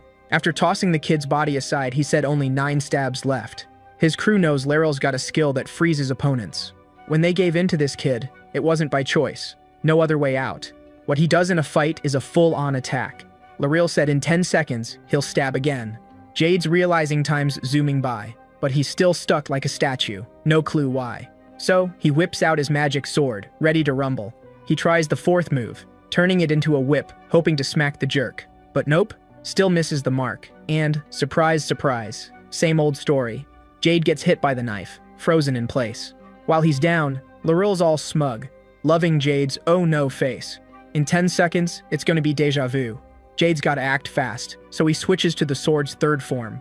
Now it's a spear, and he's chucking them at the dude. Some old-timers cheer, thinking the newbies are lit. But Jade's still not landing any hits, and now he's got a hand injury to boot. Meanwhile, the jerk's counting down like it's a game show. Jade and his sis, Ella, are stuck in a sword dome, and she's clueless. She's worried the old-timers are bullying the newbies. But Jade's chill, thinking it's just those annoying guys again. Still, he's got a bad vibe about it. Far away, Jade's getting poked like a pincushion. He's barely standing, looking like a noodle. The extra who brought him there is freaking out. Laryl tells him to scram before he wets himself, cause they're there to do some serious damage. The extra's all, my bad. Laryl strolls up to Jade, noticing he's still kicking. Time to finish off the siblings. Jade's efforts were a big fat 0. All his moves were pointless, and soon his fam's gonna be toast. Seriously, what a jerk, can't stop yapping nonsense. Trying to mess with Jade's head, saying it's all pointless. Finally, Jade's like, wait a sec. Realizing the ability freezes him for 5 seconds. Then there's a 10-second break. Laryl's not thrilled about his power being figured out, saying it changes meta.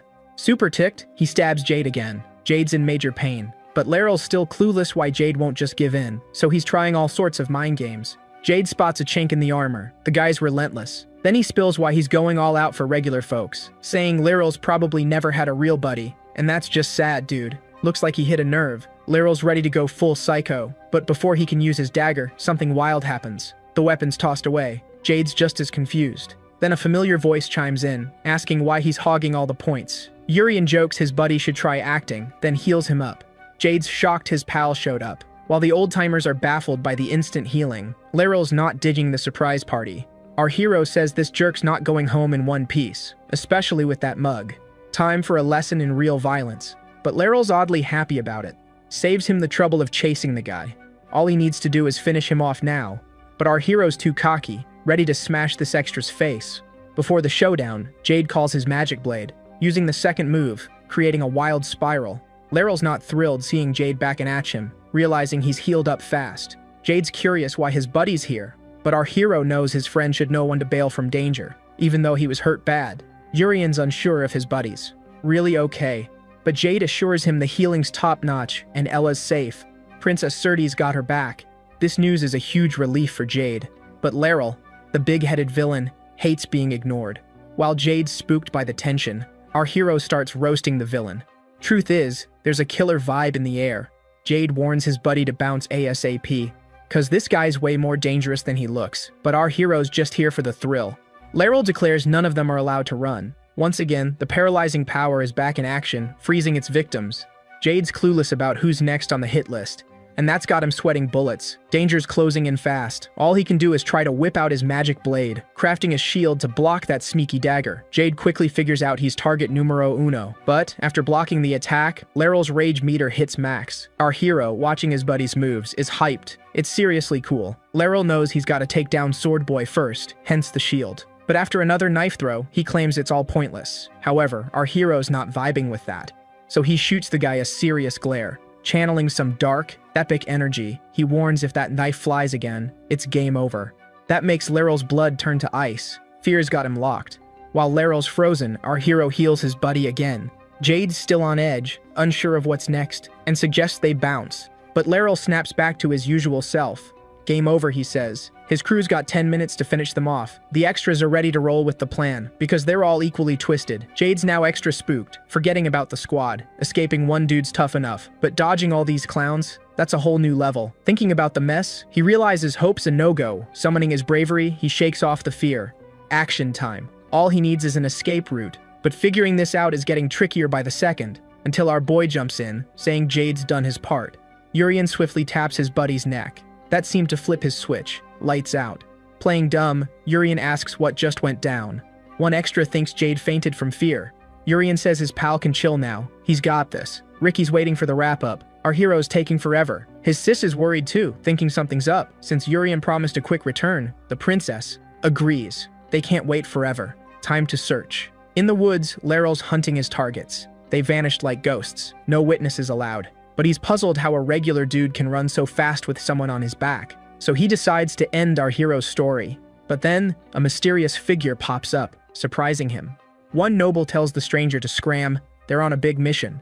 Our hero, helmet on, says it's been ages since he had fun, and it's time to relive the glory days. He hopes for a decent fight. Leryl, getting more ticked off, decides to unleash his skills. Our boy introduces himself as Uriam's Blabla, master of the elite sword. Leryl calls his crew to attack, thinking the target's wide open. The villain watches, sure his plan's foolproof. The first extra can smash rocks with his fists, the second's just a sadist, and the third stops at nothing. Leryl's pumped to have such loyal soldiers. While he's lost in his fantasy world, all the extras get launched away. Leryl turns to see what's up, only to find his crew totally wrecked. Our hero says the paralysis trick's too weak for him. This just cranks up Leryl's frustration, using his move again, leaving our hero unimpressed, realizing the guy's clueless. That move's useless against him. Apparently that's all Leryl's got in his playbook. With the tables turning, the clueless guy's getting more desperate. Unable to rely on his power, Leryl tries to land a hit at any cost, but it's nowhere near enough to make a dent. Our hero doesn't even need to draw his sword.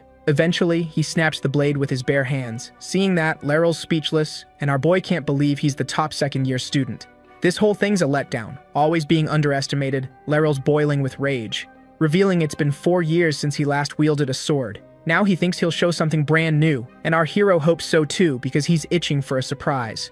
Once again, that freeze move gets pulled, but nada, zip, zilch. But hey, Leryl's got more tricks up his sleeve. This time, he actually nicked our hero. Just a scratch on the arm, no biggie. Leryl's real flex is his speed. Can't blame him for last year's mess. Even with his major character flaws, he's got skills that are kinda cool here. Thinking he's got the upper hand, Leryl brags about his unmatched speed. And in this fight, speed's gonna turn into power. He even gave. Props to our dude for being tough, aiming to chop off an arm. Lucky it was just a scratch, but our dude's already over it. 'Cause the blood on his clothes? Not his. Finally, Leryl gets what's up. A big ol' cut on his chest. Now he's on the ground, all bummed out, and our hero's like, really? That was just my warm-up. Freaked out, Leryl claims he's a big deal in the kingdom. Messing with him means messing with the big shots, but our dude knows about his sneaky assassination plot. Jade's life was on the line because of it. Realizing he's been found out, Leryl starts to freak. Our hero's like, nah, not gonna end up with my head in a tree. And feeling generous. The dude wants to know who this guy really is. Our hero's like, spill the beans, or it's game over. Meanwhile, the hero's squad senses some wild mana vibes. Ricky's like, whoa, that's Urian's Blabla's power. The princess knows he's the culprit from the exam drama. Ignoring her, Ricky zooms towards the energy with his wind skills. He's trying to get there like ASAP. But what he finds is Leryl, down for the count. Ricky's like, yo, Urian's Blabla. And our dude's like, just call me Urian's bro. Now face to face, Ricky sees even the top second year can't handle this masked dude. Seeing the power, he wants to know why the student got whacked. But our dude's like, nah, didn't do it. Ricky's not buying it. Sword out, He vows to make the masked dude spill. Our hero's like, "You stronger than Laryl?" But Ricky's all confident, thinking he won't lose again. This time, he's going full wind spirit mode. These words got our hero thinking, remembering that entity he met, saying he could be anything. Our hero realizes there's more than just humans out there, and Ricky's channeling the wind spirit. Power-up time. Our dude's digging it, thinking he needs that boost too. Wind swords pop up, all aimed at our hero. The attacks start flying, and our dude notices the air's getting cooler from all the action. A massive impact hits his spot. Our hero deflects it all with one hit, saying his opponent's gotta step it up. Ricky thinks his opponent's slipping, time to strike, and finish the fight with one blow. Once again, his power surges, making our hero even more curious. As things drag on, Urians drops a riddle. He's there, but check your back. What is he? Ricky's super focused on his move, but the riddle's answer shows up behind him. After images the answer. Gotta hand it to the hero. That was slick. As he fades out, Ricky's like, "Cheap trick, dude," but our hero admits he's at least better than Laryl. In the end, the training session's totally scrapped, cause the suspect from the exam drama showed up, causing chaos. The teacher storms into the principal's office, fuming. The poor guy gets an earful, but she's not happy with what went down, and the principal seems clued in on the training chaos. Hyewon's not thrilled about being away from her class, and what really ticks her off is her students getting hurt, which makes her think it's all a setup by someone, a puppet master pulling strings. Hearing this, the dean's on board, some bigwigs behind it all. This gets the teacher super mad, and she lets a bit of her power loose in the room. The pressure was so intense, it was like everything was about to explode.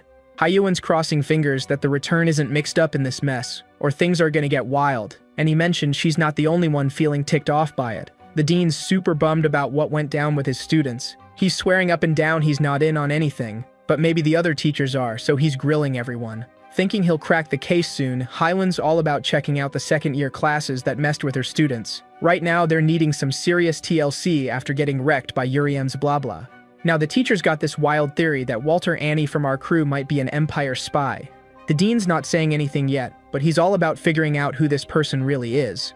Cause this dude's a big threat and might be plotting his next move. Little do they know, this dangerous guy's just stuffing his face with food. Urian's totally obsessed with the food here, eating till he's about to pop. No worries about getting demoted, with so many hurt in the last test. Nothing crazy's gonna happen soon. The snobby noble's not a fan of how our hero eats, while the moody one's saying talking with your mouth full is a no-go, and by hanging out so much, the snobby one's slowly getting over his fear of his buddy, who joked about booking him a hospital visit if he keeps it up. Other extras are buzzing about what went down in the test, and are shook by our hero's epic healing skills. Those sketchy twins are trying to get closer to the dude, but not the main dude. It's the one who just joined his crew. Jade's all good, and just rolled into the cafeteria. He blacked out for a bit, but he's totally fine now. Before he got there, Ella mentioned she heard about his epic move to save them, and she's hoping he won't pull a stunt like that again, but learn to ask for backup too. Cause they're tight now. Jade's hyped about this friendship while our hero's still munching away. He even joked to Jade that his sister's got more of a thing for him than that other dude. With that mission done, all the first years nailed it. Everyone's chillin' now that they all passed. Until the next test rolls around, it's our guy's turn. If he bombs it, he's out. A consequence he knows all too well. The dean said he got in as an honor student, and bad grades are a no-go. Still, he's sure the guy's gonna ace it, and now he's breaking down how it all works. It's time for the magic tests, where they gotta hunt some wild beasts.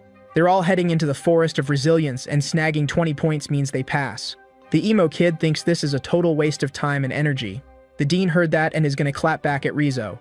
The forest beasts are split into 5 classes. Tigers, wolves, and bears are level 1. Weapon-shaped creatures are level 2. Natural disaster ones are level 3. There's also disease-shaped ones, which are level 4. And the only level 5 creature on the planet, time. Some students might already know these spheres pack a punch. The higher the level, the scarier they are. And even though it's tricky to explain how deadly they are to humans, these spheres are humanity's forever foes. Rizzo's curious about how to score the 20 points. The dean said that's a killer question. Level 1's worth just 2 points, level 2 jumps to 5, and so on, like a math problem. And all they gotta do is rack up 20 points. The students have 5 days to wrap it up, and they'll be judged solo. They gotta prove they belong here. Our hero's wondering how he'll beat those beasts without showing off his powers. Meanwhile, those odd twins want to know more about the level 3 creatures. The dean noticed this is the 3rd time a first year's asked about this. These creatures are worth 20 points, but if you run into one, better hightail it out of there. Apparently it doesn't go up like a math problem. The dean was just too lazy to explain. A teacher there said level 3 creatures can't be taken down by students alone, so he and Professor Z will be there to keep things safe. You ensure this time there won't be any outside drama, because she's going to personally keep an eye on this test, guiding her students to focus just on the task, and all this is making our main dude super jittery. He's got to pass and keep his secrets, which is no easy feat. Our guy thinks the test will be a breeze, but loads of people are going to be watching the students, and among them, Professor Hyawan is really stressing him out.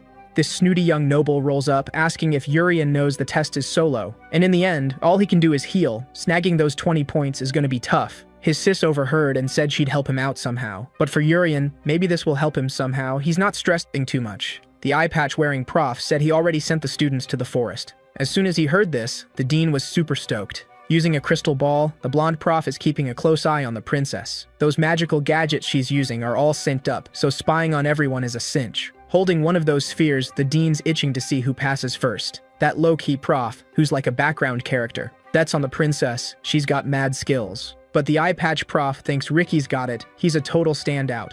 While the blonde prof thinks there are loads of prodigies in that class, which made the background prof ask about the honor student. Then, the annoying red-haired prof popped up, saying the commoner would never be first, and soon would be booted from the academy. These words got the blonde prof worried. Hwan, not buying it, said they need to keep a close watch on what unfolds. She said this while eyeing our main dude. Looking up, Urian spots the magical eye on him.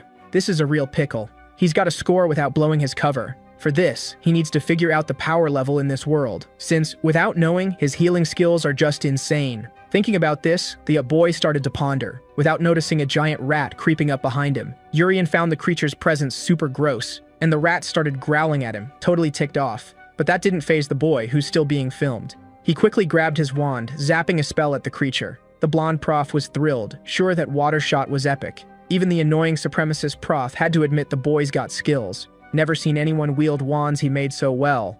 The eye patch prof is blown away by the mana, but that's not all. That attack was weak, the rat's still kicking. But for our boy, this is getting fun. That show of power didn't have any side effects. The first few times he showed this, he felt a sharp pain in his heart. But this happens when he tries to use way more power, unlike now, so he can amp up his attack while it's not deadly. Now, knowing this, he realized he's getting surrounded by rats, and our boy is pumped to find out his heart's limit. That's when he spotted an even scarier creature behind the rats. This beast looks like a sword. It makes a swift move, chopping off a rat's head. Its cuts are now heading for Urian. That attack hit the ground hard, kicking up a huge dust cloud. The profs rooting for our main dude are worried, because they can't see a thing. Finally, the dust clears, showing our main dude totally fine. The blonde prof guessed he used instant recovery, while the supremacist prof is trying to figure out what went down.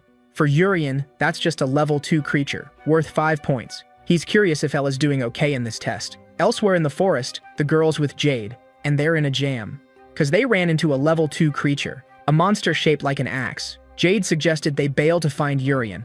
If the boy's solo, he's probably struggling too, but these kids need to focus on them now. The evil axe is swinging hard. Using his strength, Jade tries to block this attack no matter what, but it's too strong for him. Caught off guard, Ella joined him to fend off that attack. The two students are putting in serious effort now. Motivated to impress a cute girl, Jade used all his strength and stopped the attack, but he made sure to thank Ella for her help, telling her they're buds. To poor Jade, he thinks they're super tight. While he's crushing on Ella, the girl noticed his hands are still shaking. Level 2 creatures are mega strong, and they could seriously mess up her brother. After clenching her hand with determination, she decided she'd handle this monster and find Urian.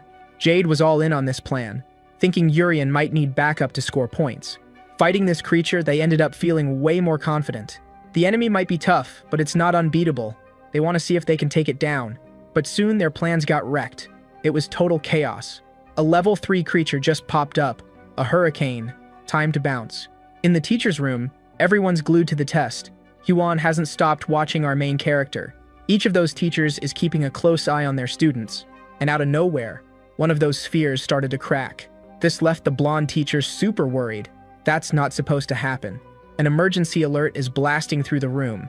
A level 3 creature showed up. Even the cocky teacher is worried. And all the spheres are cracking. To the headmaster, this is super weird. That test forest is for first-year students. Only level 1 and 2 creatures should show up. Yet a level 3 creature appeared.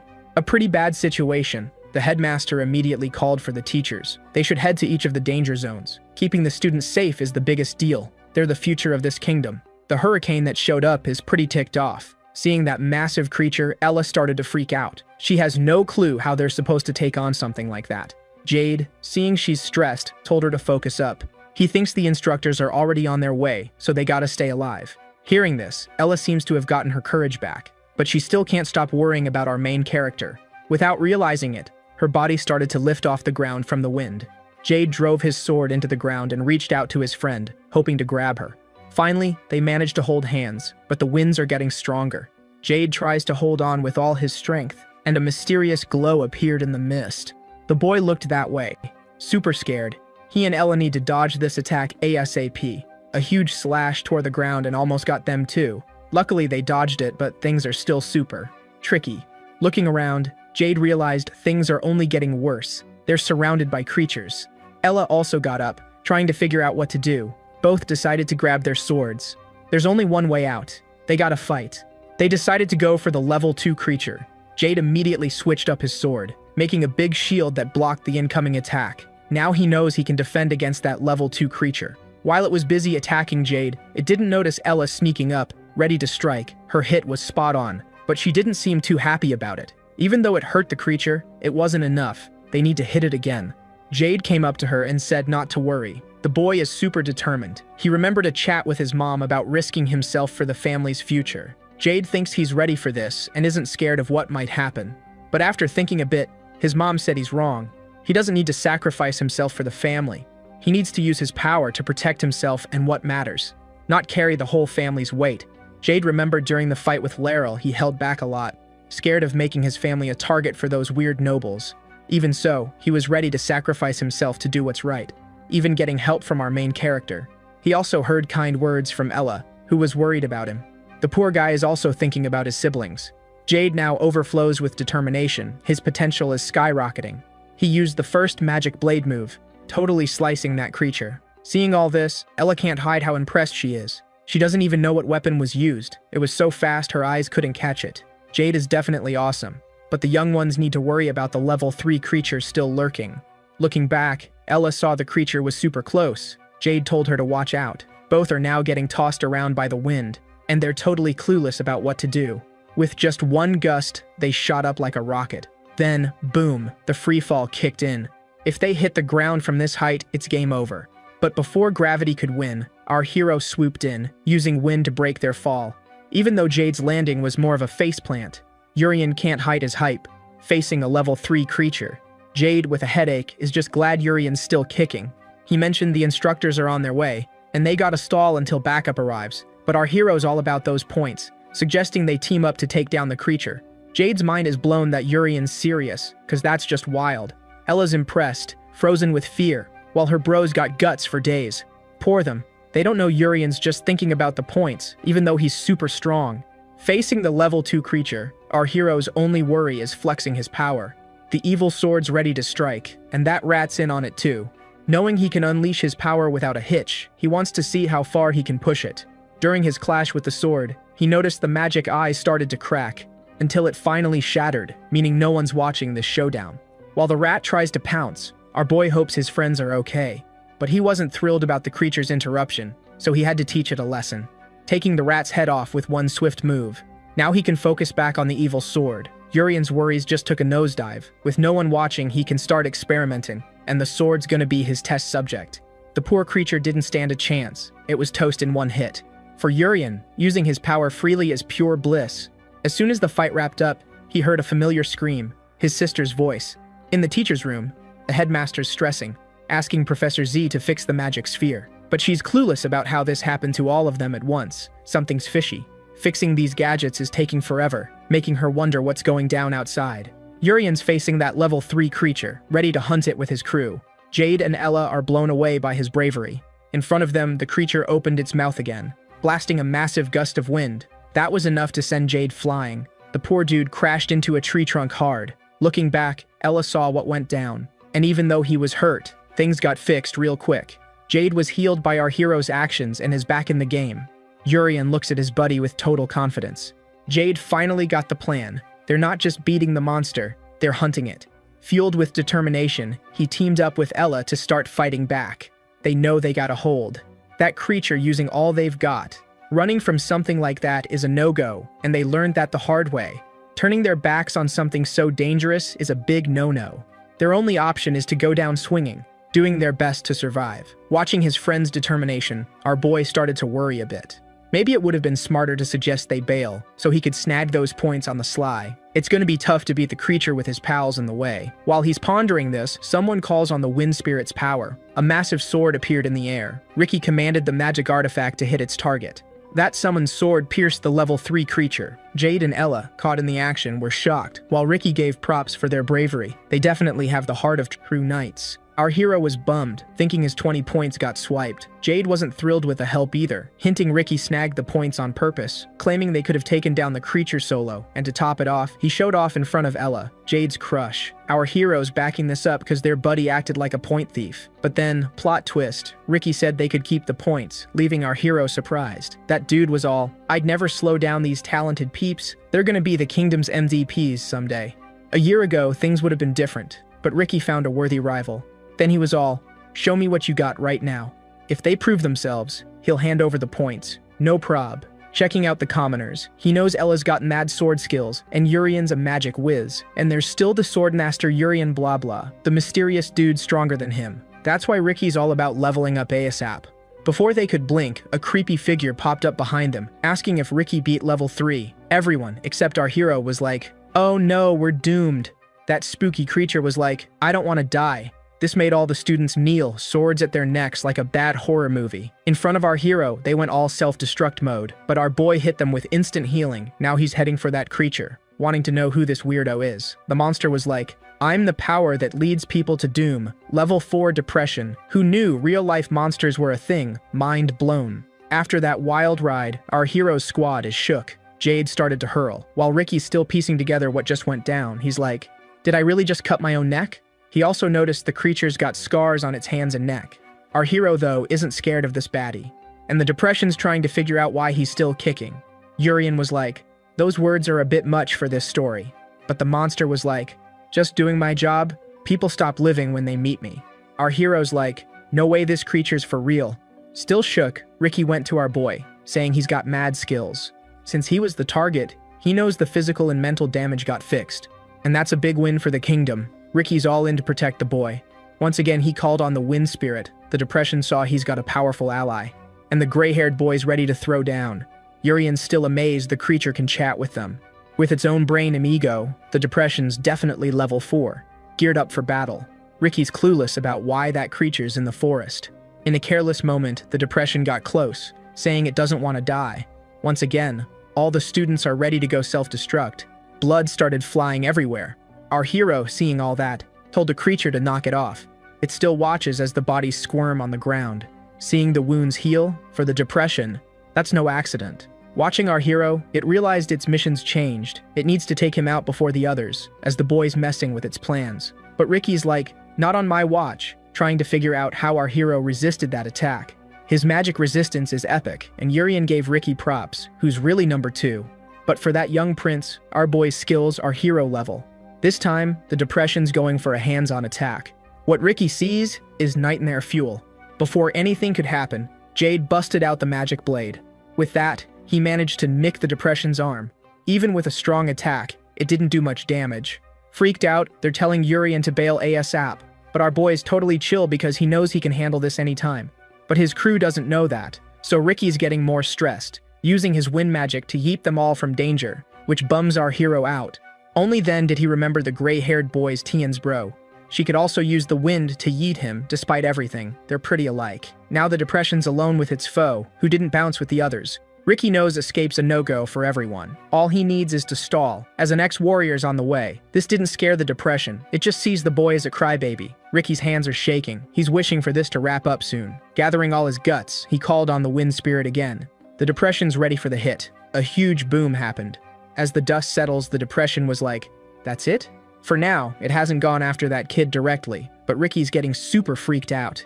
Just then, the masked professor showed up, ready to take on a level 3 creature. But things are kinda wild. He swooped in to save Ricky, and is all set to throw down with the big bad depression. the creatures keeping quiet about what went down with that dude. So the professor whipped out this crazy fast wind move. Nearby, Jade and Ella are just chilling on the ground, and our main guy's way up high, watching the action below.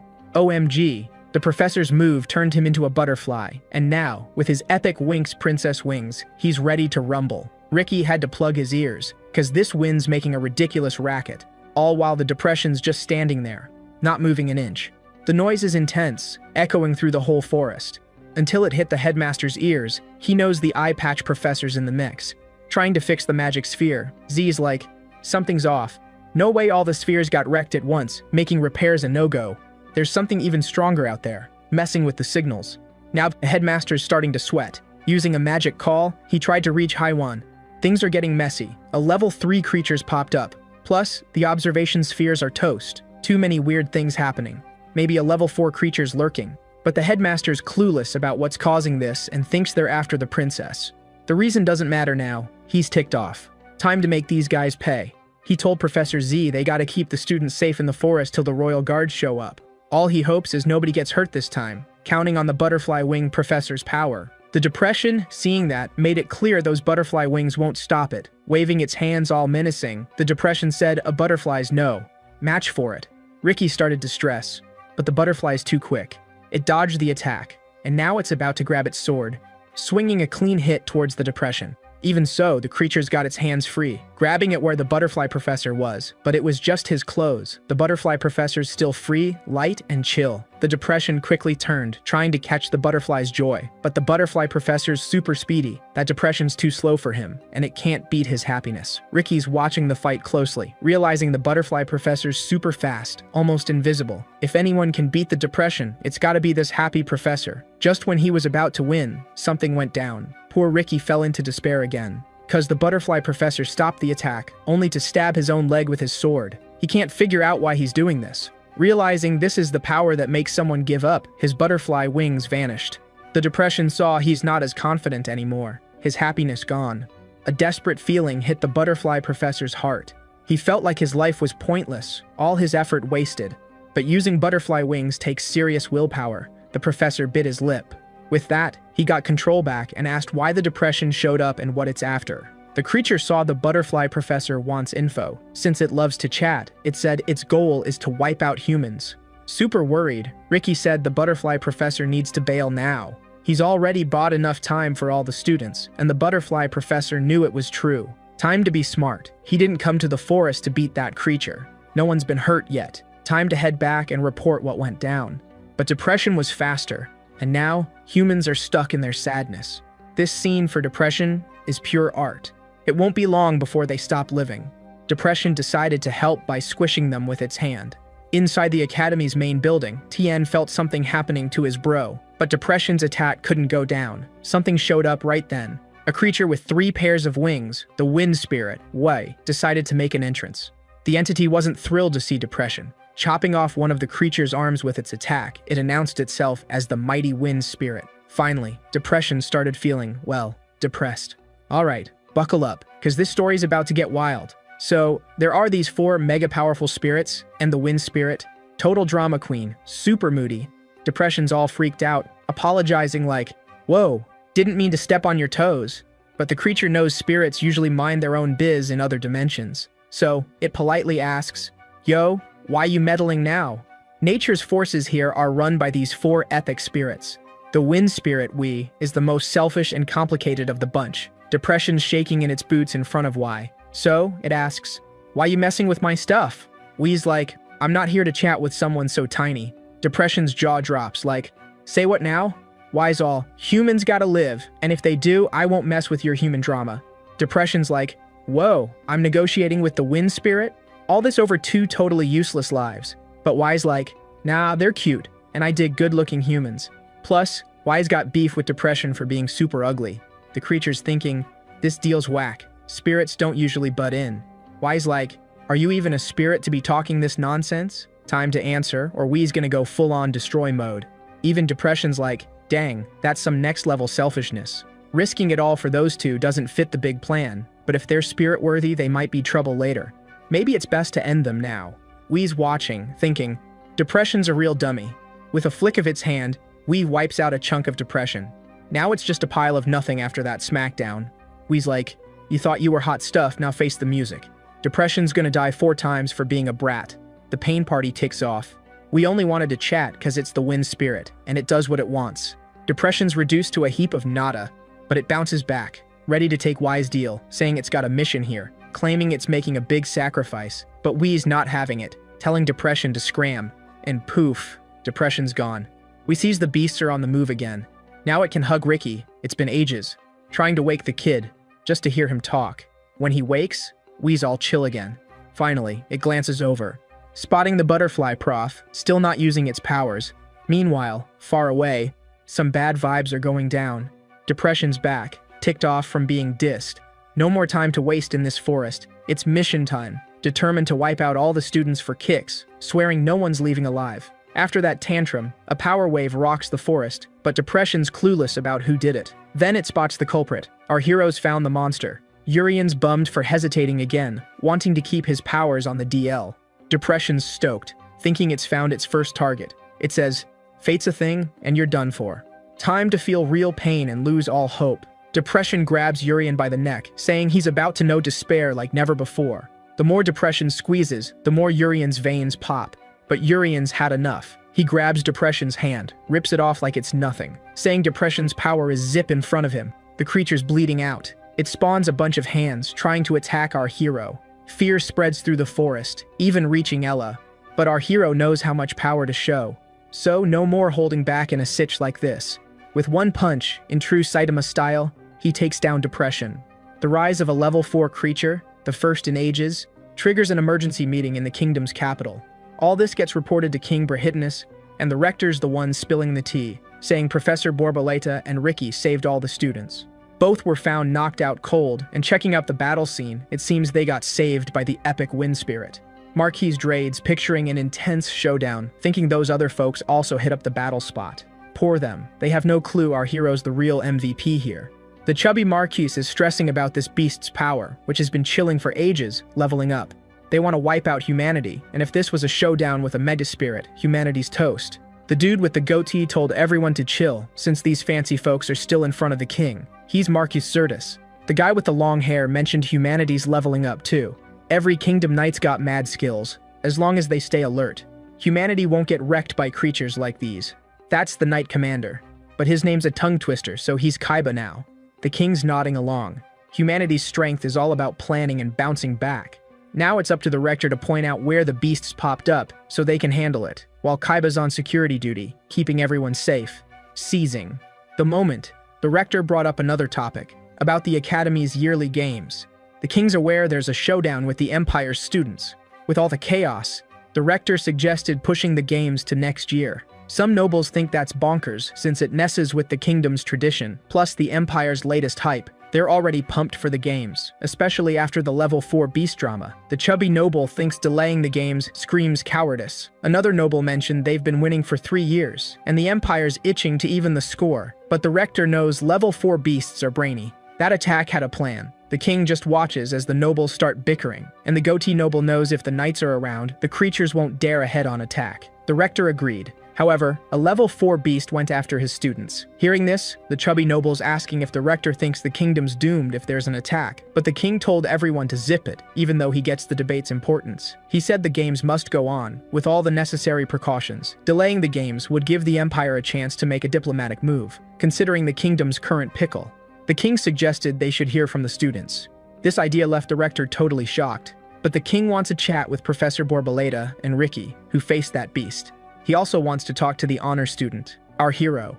Later that day, Urian's mind is racing. He's clueless why he's been brought to this hall.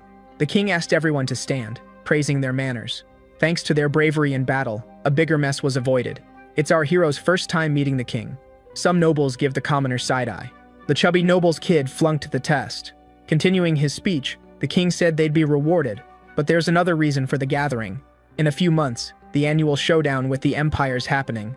It keeps the nations friendly, but also grabs other countries' attention, since it's a flex of each nation's military skills. The winning state gets more trade buddies, and our hero's shocked by the king's honesty. And the king shared he's thinking of skipping this year's games, because a level 4 beast might crash the party again. These words made Ricky super anxious, knowing what he faced, and the king wants their thoughts. But all that's running through the boy's head is fear. Some nobles notice he's getting freaked out, and the king said they could be real with him, wanting honest opinions. The nobles think these guys are too scared to talk. As if the academy's pride vanished, it'd be better to delay the games. But our hero stepped up, saying he wants to answer the king's question, thanking the honor of being invited there just to share his thoughts. While he talks, the nobles are all ears. Urian said they faced that beast, which is seriously strong, but that's not all, and his words started to hype Ricky. For our hero said they don't fear these monsters, and they'll find ways to beat them in the future. If something like this pops up during the competition, they're super grateful for the chance to beat them again. The goatee noble is totally impressed by the speech, while the other snobs are just brushing off the commoner. But even the knight commander is hyped. After hearing all that, the king's grinning like a kid with candy. He's stoked he called our hero there. Urian says it's an honor, but he didn't expect such a hype reaction. Digging into vibe, the king names Urian as the kingdom's rep for the year. News that totally blindsides our dude. The chubby noble's not thrilled, begging the king to rethink. The kingdom's pride is on the line. Can't leave it to a commoner. This takes off the rector, cause even if he's a commoner, he's an A student. Even scared stiff, the chubby guy tries to make his point. Ricky jumps in on the convo, saying our hero's got mad magic skills, his healing's instant, could be clutch in the comps. Apparently our dude's super shy with compliments, turning beet red. The odd noble says no way. Healing's like regen. It doesn't undo stuff, just speeds up the body's natural process. That's why instant healing's totally nuts. Finally, our hero gets why his power's wild, but the noble keeps yapping, saying the power's just a trick, masking pain. Ricky's not having it, and the rector steps in, saying the noble's magic knowledge is lacking. Things are getting messy, so the rector's down for his student to show them it's doable. This freaks out the nobles. Looking at Urian, the rector asks if he's ready, but our dude's clueless how it got here. All he wanted was to help out a bit. After a deep breath, he says he can heal instantly. Now all those nobles are seriously wowed. The goatee noble shows a scar on his arm. It used to be way bigger. He tried tons of treatments. No luck. Now he wants to see if Urian can help. The rector's worried about this, thinking our hero's power can't fix scars. The chubby noble wonders if they need to hurt someone, cause that's nuts. And the odd noble says a scar is a wound too. If the kid can heal instantly, it shouldn't be a problem. While the rector's stressing, our hero's pumped to test his skills. He wants to see if he can heal scars. His crew's cheering him on. Finally, Urian starts working on the noble's scar. To everyone's shock, in seconds, the mark's gone. The goatee noble's in disbelief. His skin's back to normal, and even more epic. Everyone's floored, can't say a thing against our hero. Even the king's speechless. No one gets why a commoner has this power, and as his arm's healed, the goatee noble knows it's not just that. His chronic throat issues vanished. It's not a mind trick. He really got hit with instant healing magic. Kaiba tells the king this isn't just magic, it's a game changer. On the battlefield or daily life, its effects would be insane. Even selling it could skyrocket health progress. And our dude's stoked to find this new potential. His talent's off the charts. A bit more respectful now, the chubby noble asks how often he can use this healing trick. Urian's unsure, but thinks he can do it loads. Skeptical of the noble's angle, he says 3 times a day. Super curious. The chubby noble asks if his scars can be healed too. All the other nobles start making requests. Some say it shouldn't be for beauty. Ricky's super relieved. He always knew our dude would nail it. As things get chaotic, the king calls for order again. The honor student's potential is clear. He's capable and worthy of repping the kingdom, even if he's just a kid. After hitting adulthood, he's going to be a total game changer for the kingdom, ordering the rector to back him up in every way possible. Now the king's got some words for our main dude. He told him to jump into the competition and bring back some epic honor for the whole kingdom. Our guy was all, "Your wish is my command, your majesty." But wait, there's more. The king had another curveball to throw. He asked our hero to keep it tight with the princess. Kinda confusing, but our guy felt super honored. Next day at the academy, Jade was shook by what went down. Urian and his crew were just as stunned. Obviously, the jealous noble couldn't keep his mouth shut. Claiming his noble pride, he couldn't stay quiet, throwing down a duel challenge to our hero. Jade was all, even the king's seen Urian's potential. But our hero's chill, he took the challenge head on. His friends were like, "Whoa, bold move." The cocky dude's getting braver by the minute. In front of everyone, he declared if he wins, he's the nation's rep. Totally random, but Rizzo's already got his popcorn ready. Our hero's sis is cheering him on, and Jade's right there too. A girl wants to stop it, but she's all about the princess. The princess thinks it'll all be good. Cause the teacher's in the room, asking if they're ready to rumble. Our hero thinks Hee-won should stop this, not cheer it on. The princess is curious about what the king saw in him, and she's hyped to see it for herself. Hee-won asked again if everyone's set. Trying to freak him out, the cocky noble said he'd get wrecked. But our hero's not even fazed. The teacher used her magic to mark the ground, saying this challenge is called Move the Coin. Our guy's like, what even is this? The rule's simple. Get the coin on the opponent's side for 5 seconds. When that happens, we got a winner. They can only use mana to move the coin.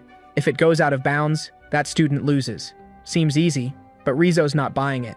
The twin girls figured whoever's got the most mana wins, but gotta be careful. A bluff can make the other use too much force, tossing the coin out. Even the princess knows strategy's key. Lots to think about. Hearing all this, Ella's getting nervous.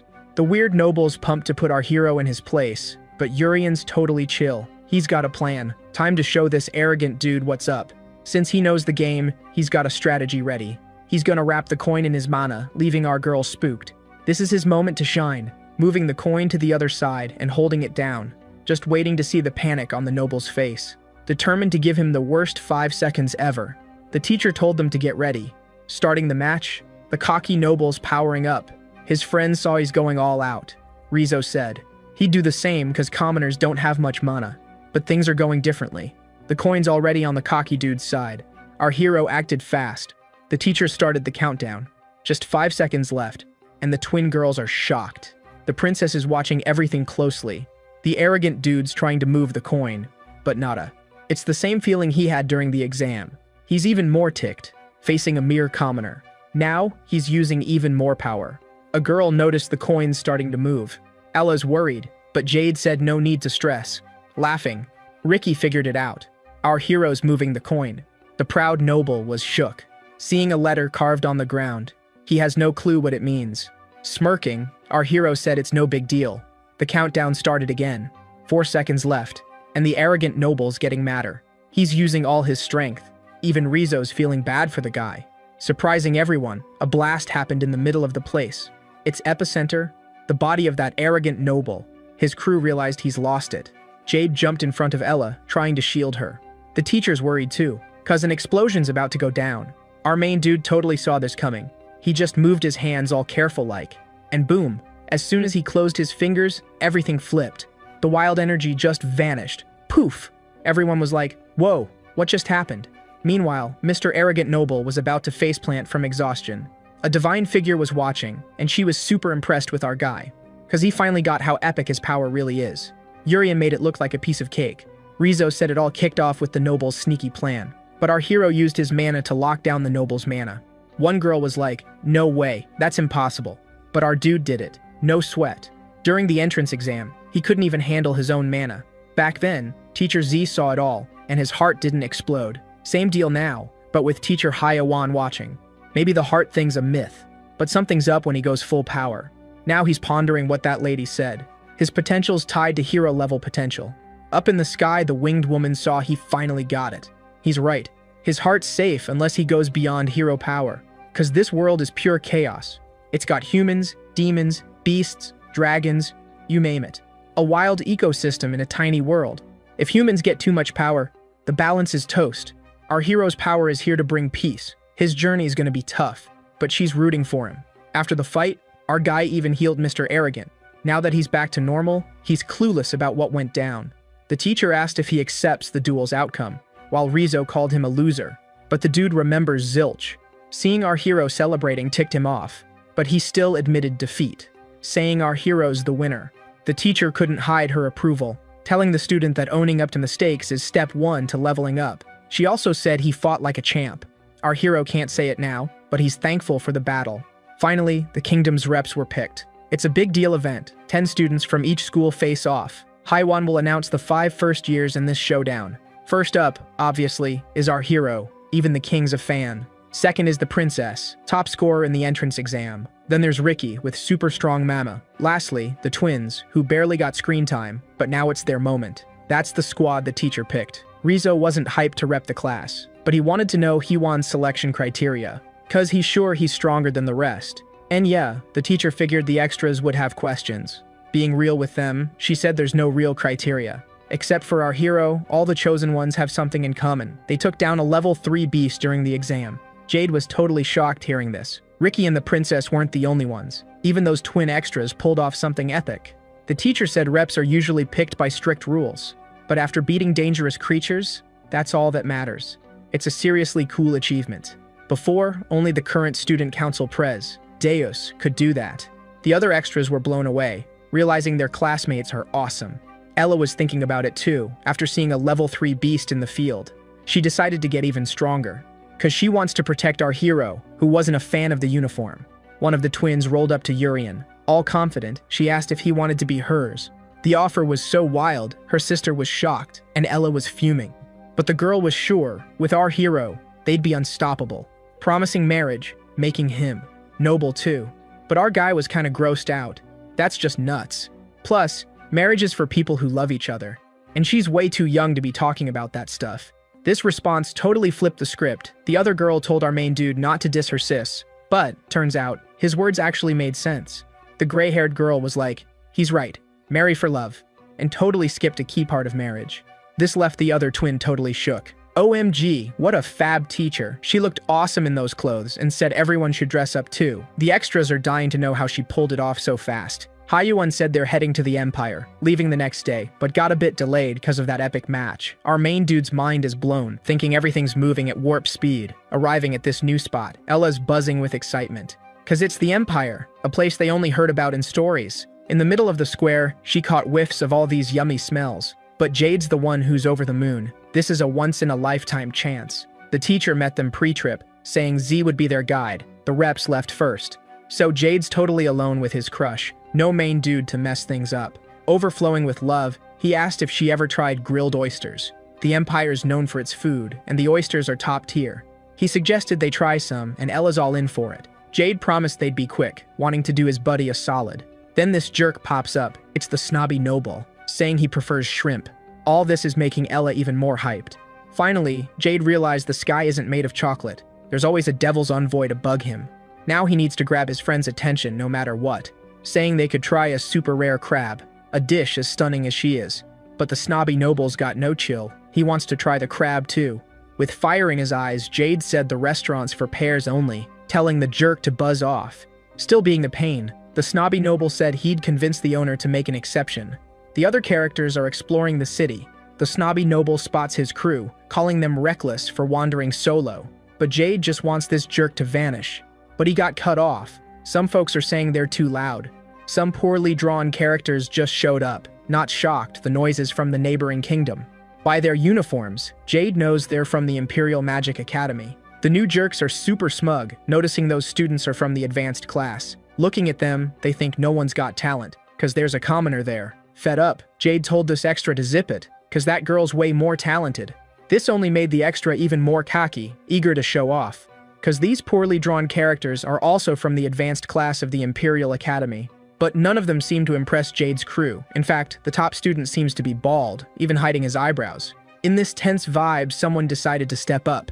The snobby noble called them liars. No way those guys are the Empire's best. Jade loved that. At least the noble's trash talk is on point. His move totally worked, getting under their skin. Now they're ticked off. They decided to throw down. The jerks are gonna flex some Empire power. Seeing this, Ella decided to take charge. Having faced our main dude earlier, the snobby noble had to step back. He just watched as Ella knocked out some teeth. No anesthesia needed. The glasses kid didn't even see it coming. Meanwhile, Ella's genuinely shocked by how lame those fools are. This only made the bald guy even angrier, seeing his pals get wrecked so easily. Now he's grabbing his swords, ready to show the Empire's true power. He just didn't expect one thing: Jade's dark energy. That instantly made the bald dude start to, lose control. Jade said she's cool with friendly matches, but if the dude uses a weapon, he better be ready for the fallout. This freaked the extra out, cause that man is seriously strong. Totally spooked, he asked why those two aren't repping their class. And the two boys started checking each other out like, who's this dude? They were all, yo, our classmates are total beasts. After that reality check, the poor extra was speechless, like a deer in headlights. In his panic, someone swooped in. A student from the Empire wanted to know why her buddy was so freaked out. She was all, no need to be scared of the competition, said the one-eyed girl. The extras, shaking in their boots, tried to play it cool, saying they weren't scared. But the one-eyed girl wasn't buying it, deciding to teach them a lesson. She sent a massive power their way. The poor guys just stood there like, "Welp, we're toast." Jade jumped in, throwing up her magic shield to save the extras. They were all, "Why'd Jade do that?" But the boy knew that attack was no joke. Those kids could have been toast. The one-eyed girl didn't care. She was like, "That was just a warning shot." Her real attack was coming up next. Jade was like, "Wow, didn't expect to meet a total fool here." Faced with the attack, Jade had to throw up her shield again. But the girl wasn't stopping anytime soon. Seeing things get messy, the cocky noble decided to chip in too. He beefed up Jade's shield. This just made the one-eyed girl even angrier. She went all out, cracking the magic shield. Jade was starting to sweat. The powerful attack zipped past her face. She didn't even see it coming. Her shield got wrecked in one hit.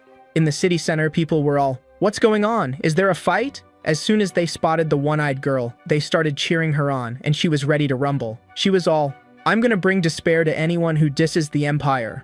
This time, Jade was totally defenseless. But just as the girl launched her attack, she realized her mana was gone. Ricky swooped in to save the day, landing in the square with his wind sword. He told the one-eyed girl to back off, pronto.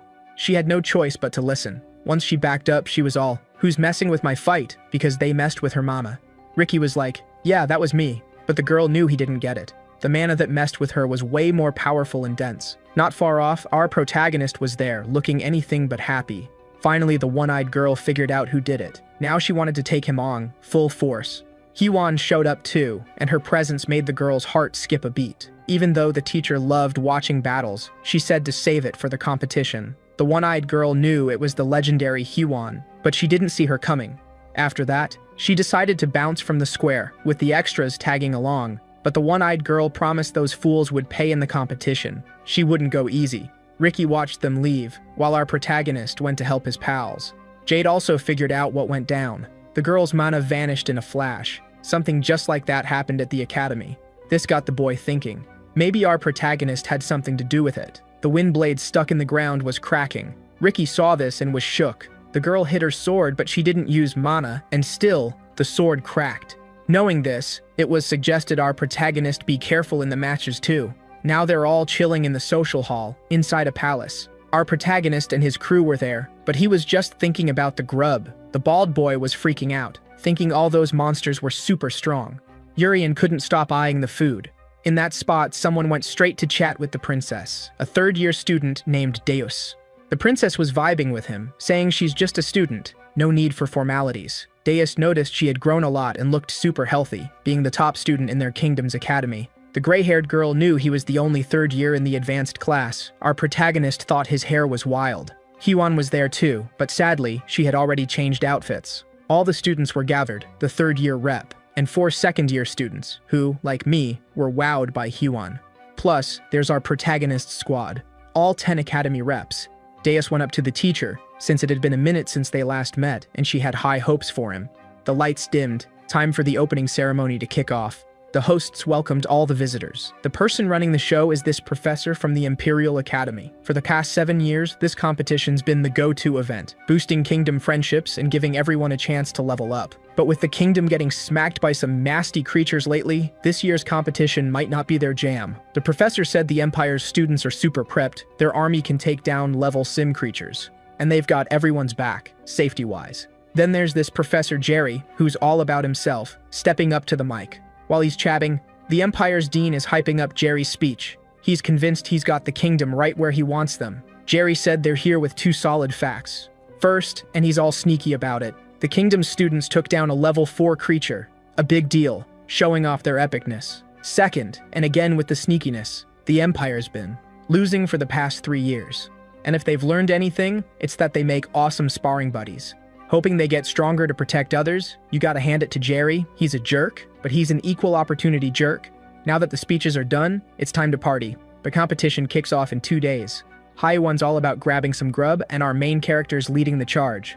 Everyone's pumped, but one dude's feeling down. He told the teacher he's stressing out, because all the second-year advanced class students are in the hospital, and now, regular students are up for the competition. Because of this, they're feeling like they're not as good as their classmates, worried that if they lose, it's on them. Being nobles, they're sweating the diplomatic fallout. But for our main character, the fix is easy. Just win. The extras are shook by this. Ricky and the princess are all about that confidence. Losing's not even on their radar. The twins are super pumped too. Finally, the extras realize they're the only ones with a confidence crisis. The teacher said strength isn't about your social status, it's about who you are. Whether they're regular or advanced students doesn't matter. They're here because they've got skills. They're reps, not backups, and should act like it. After getting this pep talk, the clueless one starts crying, all grateful. 2 days zoom by, and it's game time. Finally, the 8th edition of the competition kicks off. First up, a duel between third-year students. The teacher knows Deus is a powerhouse. He struts into the arena, confidence on full blast. Thinking he's got this, no problem. On the other side, there's an extra who can barely open his eyes, thanking on effort to win. There's also another third-year rep, a blonde dude with a tan. He's trying to psych out Deus with his intense stare, and the crowd's loving it. Everyone's hyped for the showdown. The presenter said it's 3 rounds. First to 2 wins takes it all. Z's getting more nervous by the second, hoping her students crush it. But the dean knows why they've been winning lately. Z's shocked, thinking it's all about the students' skills, and the dean's even more blunt, saying it's 'cause God was born in their kingdom. Inside the arena, God's facing the same rival again. The blonde dude's claiming he's leveled up big time over the past year. This time, he's set on making God remember his name for good. Before the action kicks off, he's using all these power-boosting techniques, but the human body can only handle 3 of these moves. The blonde dude's gone overboard, and he's feeling it. The dean's counted 8 techniques. Seeing the kids got ambition, and Z's glued to the action. But something's got the dean's full attention. In light of this, God's unfazed. He's itching for a real fight, summoning his weapon. The blonde dude knows that Scythe can slice through mana. If this drags on, he's toast. That's why he's aiming to end it in one epic move. Ricky's watching, can't figure out the fighting style. To our main character, the blonde dude's about to bolt. Now they're having a goofy chat about how to start a race. Ricky's all about the Naruto stance being the ultimate move. The extra who can't even open his eyes is shook. He knows the kingdom's enemies are no joke. While training, he found the blonde dude's stance kinda goofy, but he knows God is a tough cookie. In the past 2 years, he hasn't done squat. The closed eyes guy thinks with 8 power-ups, the blonde dude's got a shot. But the blonde dude knows he needs to level up. Seeing it up close, with all that power, the blonde dude knows God wouldn't stand a chance against this attack. Their biggest issue is the ticking clock. From 5 blessings onward, the human body is way over its limit. Thanks to hardcore training, the blonde dude can handle it for 30 seconds. Even so, his opponent is still God. Whether he can land a hit in this time frame will decide the match. According to the blonde dude, just 5 seconds. With the sprint he's working on, he can reach God in just 5 seconds, showing the guy who can't open his eyes all his skills. It was so epic he had to open his eyes, which is why his buddy's hands are on the ground. This sprint move took a year to nail. They think God won't have a way out. After stacking all those blessings, the blonde dude is set. The stance he made is perfect for boosting his speed, and his power can be stronger than a warrior's. Now that he's moving, he wants to see if God can dodge. Still super chill. God said he read his mind, as he also wants to end it in one hit. The dean caught on to what's happening. The blonde dude used that stance to boost his sprint, plus he's handling all the strain on his body. But he had the bad luck of facing God. In less than 5 seconds, the blonde dude was shocked. The Scythe of Doom was still coming at him. A savage slash was aimed at him. A scene so scary that the extra who can't open his eyes had to open them again. But God told everyone to chill. He only sliced through the boy's mana, who is now down for the count. Surprising absolutely no one, God was named the winner. He said the fight was super cool, giving props to his opponent. After that, the modest-eyed dude had to explain himself, as they were sure of victory. But all they got was a quick and embarrassing loss. They're totally clueless. One of those guys said losing for 4 years is a no-go, and the bald one among them said they need to use the beast attacks to get more clout, gaining more trade buddies, but all they've got so far are losses. Meanwhile, the extra who doesn't open his eyes is thinking some people just can't be beaten. God had truly become the next big warrior. In front of those guys, he said the other students were ready too. The loss stings. But this is just the start. The Empire will crush this challenge. But the bald one is mad, saying another loss would cost that teacher his job. Far from the line, Haiwan is super hyped, as victory is coming fast. And she's trying to pump up some of her students. Those extras from the second year, who are full of guts. One of them remembers exactly what went down back in the day, when Loril decided to smack his classmates. Since that day, the extra vowed he'd never run away again. This is his shot to be reborn. But the opponent he's about to face now is way bigger than him. A jerk with a scar on his face, who called the boy a worm, wants to know where Laryl is. But the extra with a bandana said Laryl won't see this time. He said Laurel is in the hospital, keeping the bed warm for this Scarface dude. These words seemed to have fried his brain as the Scarface dude got ticked off. Now, the boy with the bandana knows he has to fight and is pumped about it. The announcer is hyping up the next battle between the Empire and the Kingdom. The epic showdown between these rivals is coming soon. Right now, the Kingdom is ahead, and the announcer is wondering if a legendary comeback will happen, or if the Kingdom will seal the deal. The second round could flip everything. Tons of students are already cheering like crazy. Looks like if this extra from the Kingdom wins now, the crowd will lose it. The poor guy repping the Empire is already feeling the heat. He realized his opponent isn't from the advanced class, and now feels dissed. More curious still is that he's asking for Laurel to be brought over. Like, what's the deal with that? The energy from him and his crew is wild, totally crushing the second-year students of the Kingdom. But the dude with the bandana is hyping up his squad, trying to keep spirits high. Since they're the second-year reps, they gotta show some swagger, right? Meanwhile, the Empire's reps are all about snagging an easy win, no sweat. Their coach's advice? Win big, make it sting, and leave no room for doubt. Weirdly, all the students this year have scars on their faces, like a badge of honor or something, and it doesn't take a genius to figure out who's behind those marks. The twisted Laurel had a blast messing with these poor guys. They've been training all year for payback, but now they're bummed they won't get it.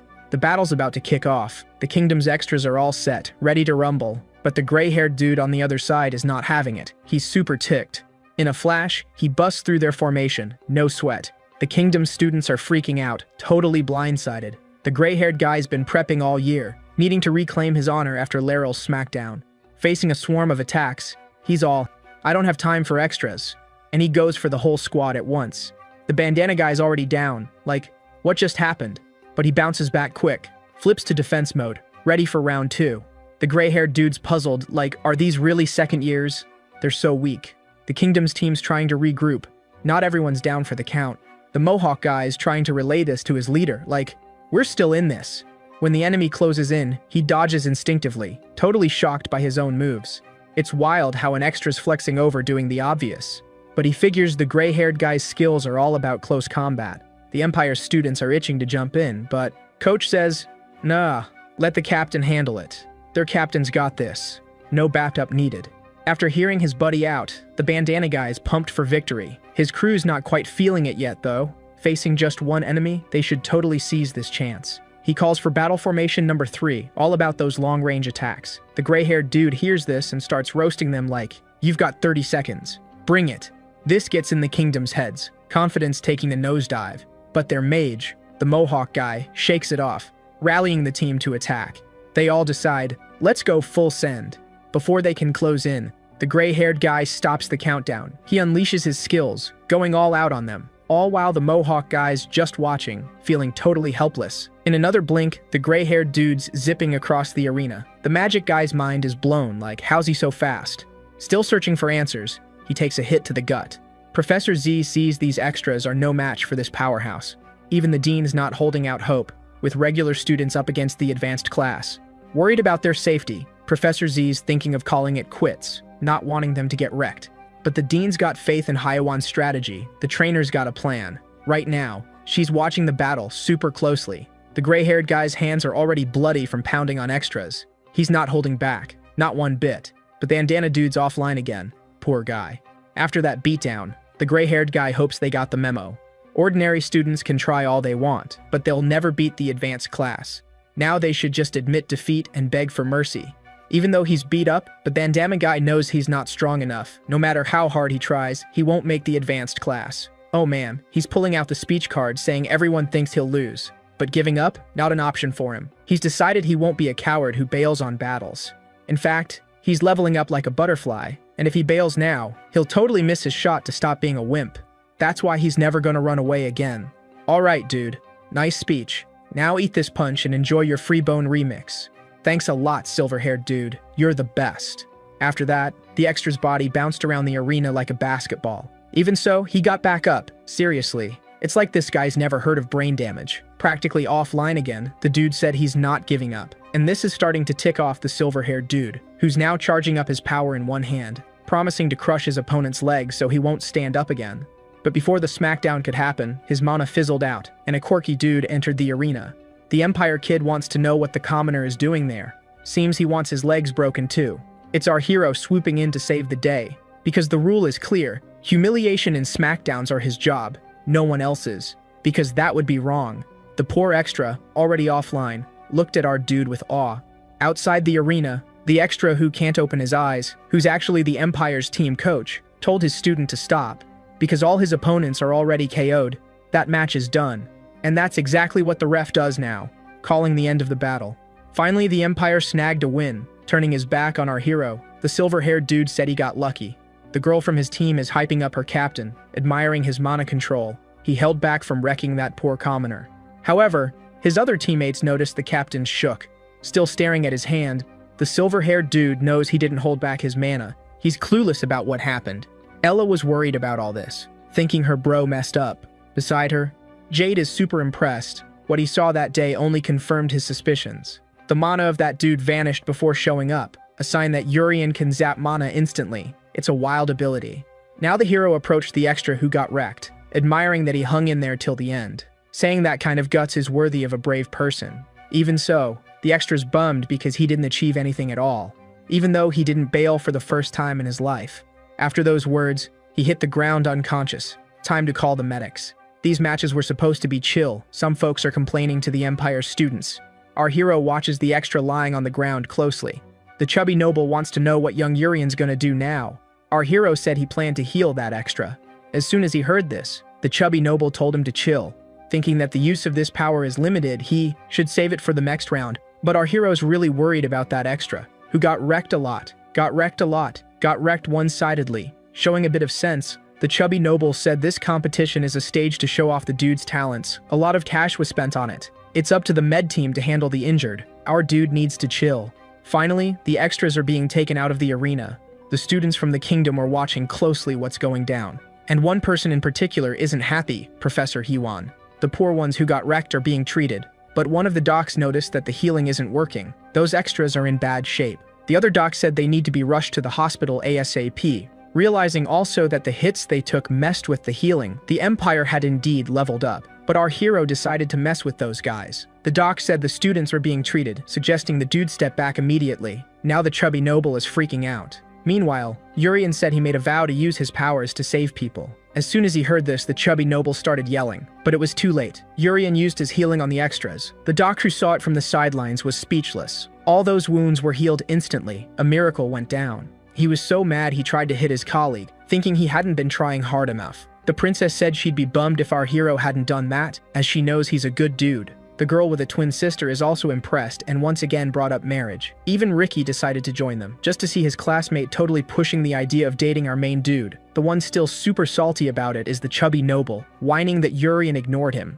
While he's complaining, Haiwan accidentally bumps into him. She says sorry but jokes that he's so round she thought he was a ball.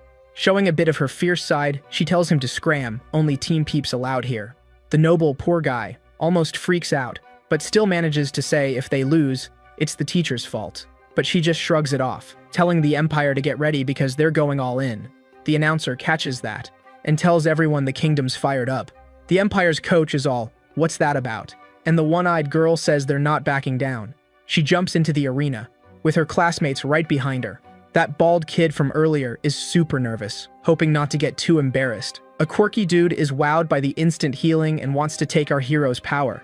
An even quirkier dude, basically the first guy but with a sad face, says his bro nailed it. Meanwhile, the red-haired kid says Ricky's just trash. The one-eyed girl warns her crew, saying if they mess up, it's on them, and she'll make them pay. The crowd's hyped, ready for some action. The doc's trying to clear out the healed students so the next round can start. Our hero tells this extra dude they'll handle it. He digs that, believing the newbies will win. Professor Z's pumped too, can't wait for round 3. Same with the dean, since this win decides the champ. Technically they've got it, but Z's still worried. Everyone's tense, but they gotta trust in the power of being the main character. Hewan starts taunting the Empire, saying this isn't their comeback moment. Knowing they'll do anything to win, she tells her students to go all out. Our hero's on board, ready to have a blast. The final showdown's about to kick off, and the announcer's more hyped than the crowd. The Kingdom squad is set. So is the Empire's, and the rivalry's intense. A 5-on-5 face-off is about to go down. The one-eyed girl tries to scare her rivals, saying they can't run this time. Our guy's impressed by her guts. A mustached dude clears his throat. He snatches the mic from the announcer, saying he's the competition director. He admits the matches have been epic, giving props to the students. So, a special rule is being added for this last battle. The kingdom's teachers are worried, caught off guard. The dean knows the empire is already sweating, thinking they're toast. The director says the 5-on-5 is thrilling, and as he talks, a massive tower pops up in the arena. The new rule's simple. Whoever reaches the top and grabs the sword wins. The tower is split into 5 rooms. 1 student from each team enters these rooms. The winner moves up a level. That's how it's going down. The more students advance, the better their team's chances. One kingdom teacher is not happy with these rules. They prepped for a team fight, and this change is totally unfair. But the Empire's teacher says they were surprised too. And the guy from the organization says it's a higher-up decision. Professor Hyawan's not shocked by the Empire's arrogance anymore.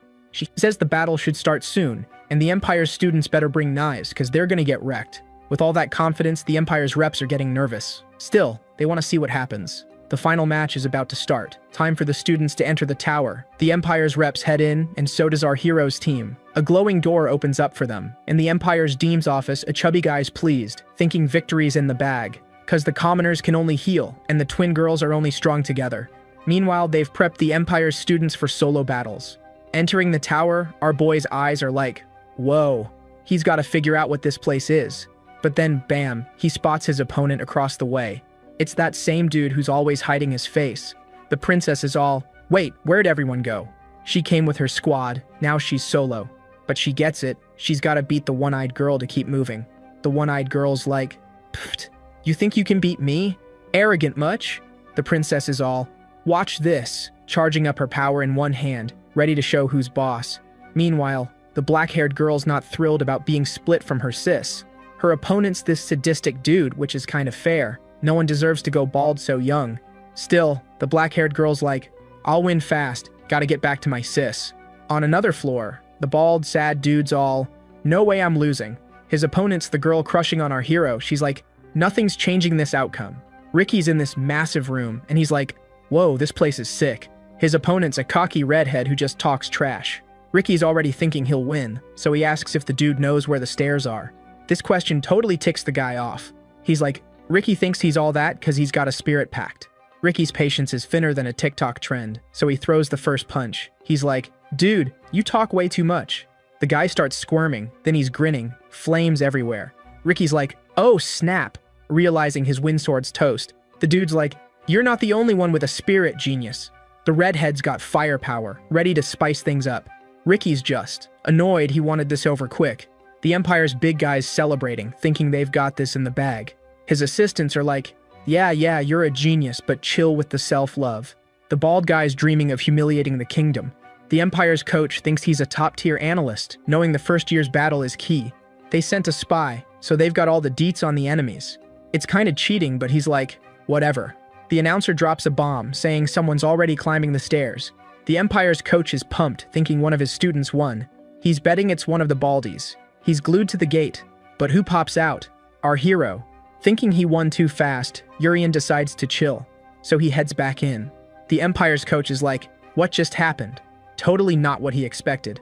Flashback time, the Empire's coach knows our boy can heal 3 times a day. It's awesome, but in the solo fight, kinda meh. That's why the bald dude, who's always hiding, is supposed to beat our hero. He's a commoner, should be easy. Still, before the fight, he's like, I'm not slacking just cause he's a commoner. And he's ready to bring his A-game. Our hero's like, dude, chill, it's not that deep, but his opponent's all serious, wanting to reach the top of the tower. Urian's kind of forgotten this little detail. Our hero thinks being one of the first 3 up there could be cool, not too flashy. But if he fights now, he'll get there too soon. And the dude in front of him is super hyped. He's gathering all his power. Sure, he'll win. The Empire's got the upper hand in this comp, telling our hero his buddies are probably already down, badly hurt. Their arrogance is their downfall, while the Empire's learned from past screw-ups. Urian's like, thanks for the tip, but I'm cool with not being first. The narrator's hyped about our hero's move. The Empire's coach is stunned. His plan's a bust. Now he gets they can't sleep on the kingdom's students. He's pinning all his hopes on the twins. The bummed twin's done with his analysis. Looking at his opponent, he's like, heard some wild stories about you, like you offed your own mom. To really shine, they gotta stick together. Compared to her, he and his bald bro are way more epic, and now he's flexing his power. The grinning twin did the same, feeling the power buzz through him, since they can share their skills. They even went apart. They're sure they've got this in the bag, and they're all set to wrap up this fight. The gloomy twins said nothing can change the outcome now. Meanwhile, Ricky's trying to slice his opponent, but those flames are like a mega shield. The red-haired dude said these attacks are totally pointless. Ricky keeps brainstorming a plan, cause his sword's a dud. This makes the red-haired dude super cocky, thinking victory's a piece of cake. Throwing flames at Ricky, he said that's the taste of losing. But the kingdom's whiz kid knows how to use his wind for defense. However, if life were easy, babies wouldn't cry at birth. His shield's getting wrecked. Ricky realized he's in deep trouble. In seconds, he's engulfed in flames. The red-haired dude knows wind fuels fire, basic chemistry stuff.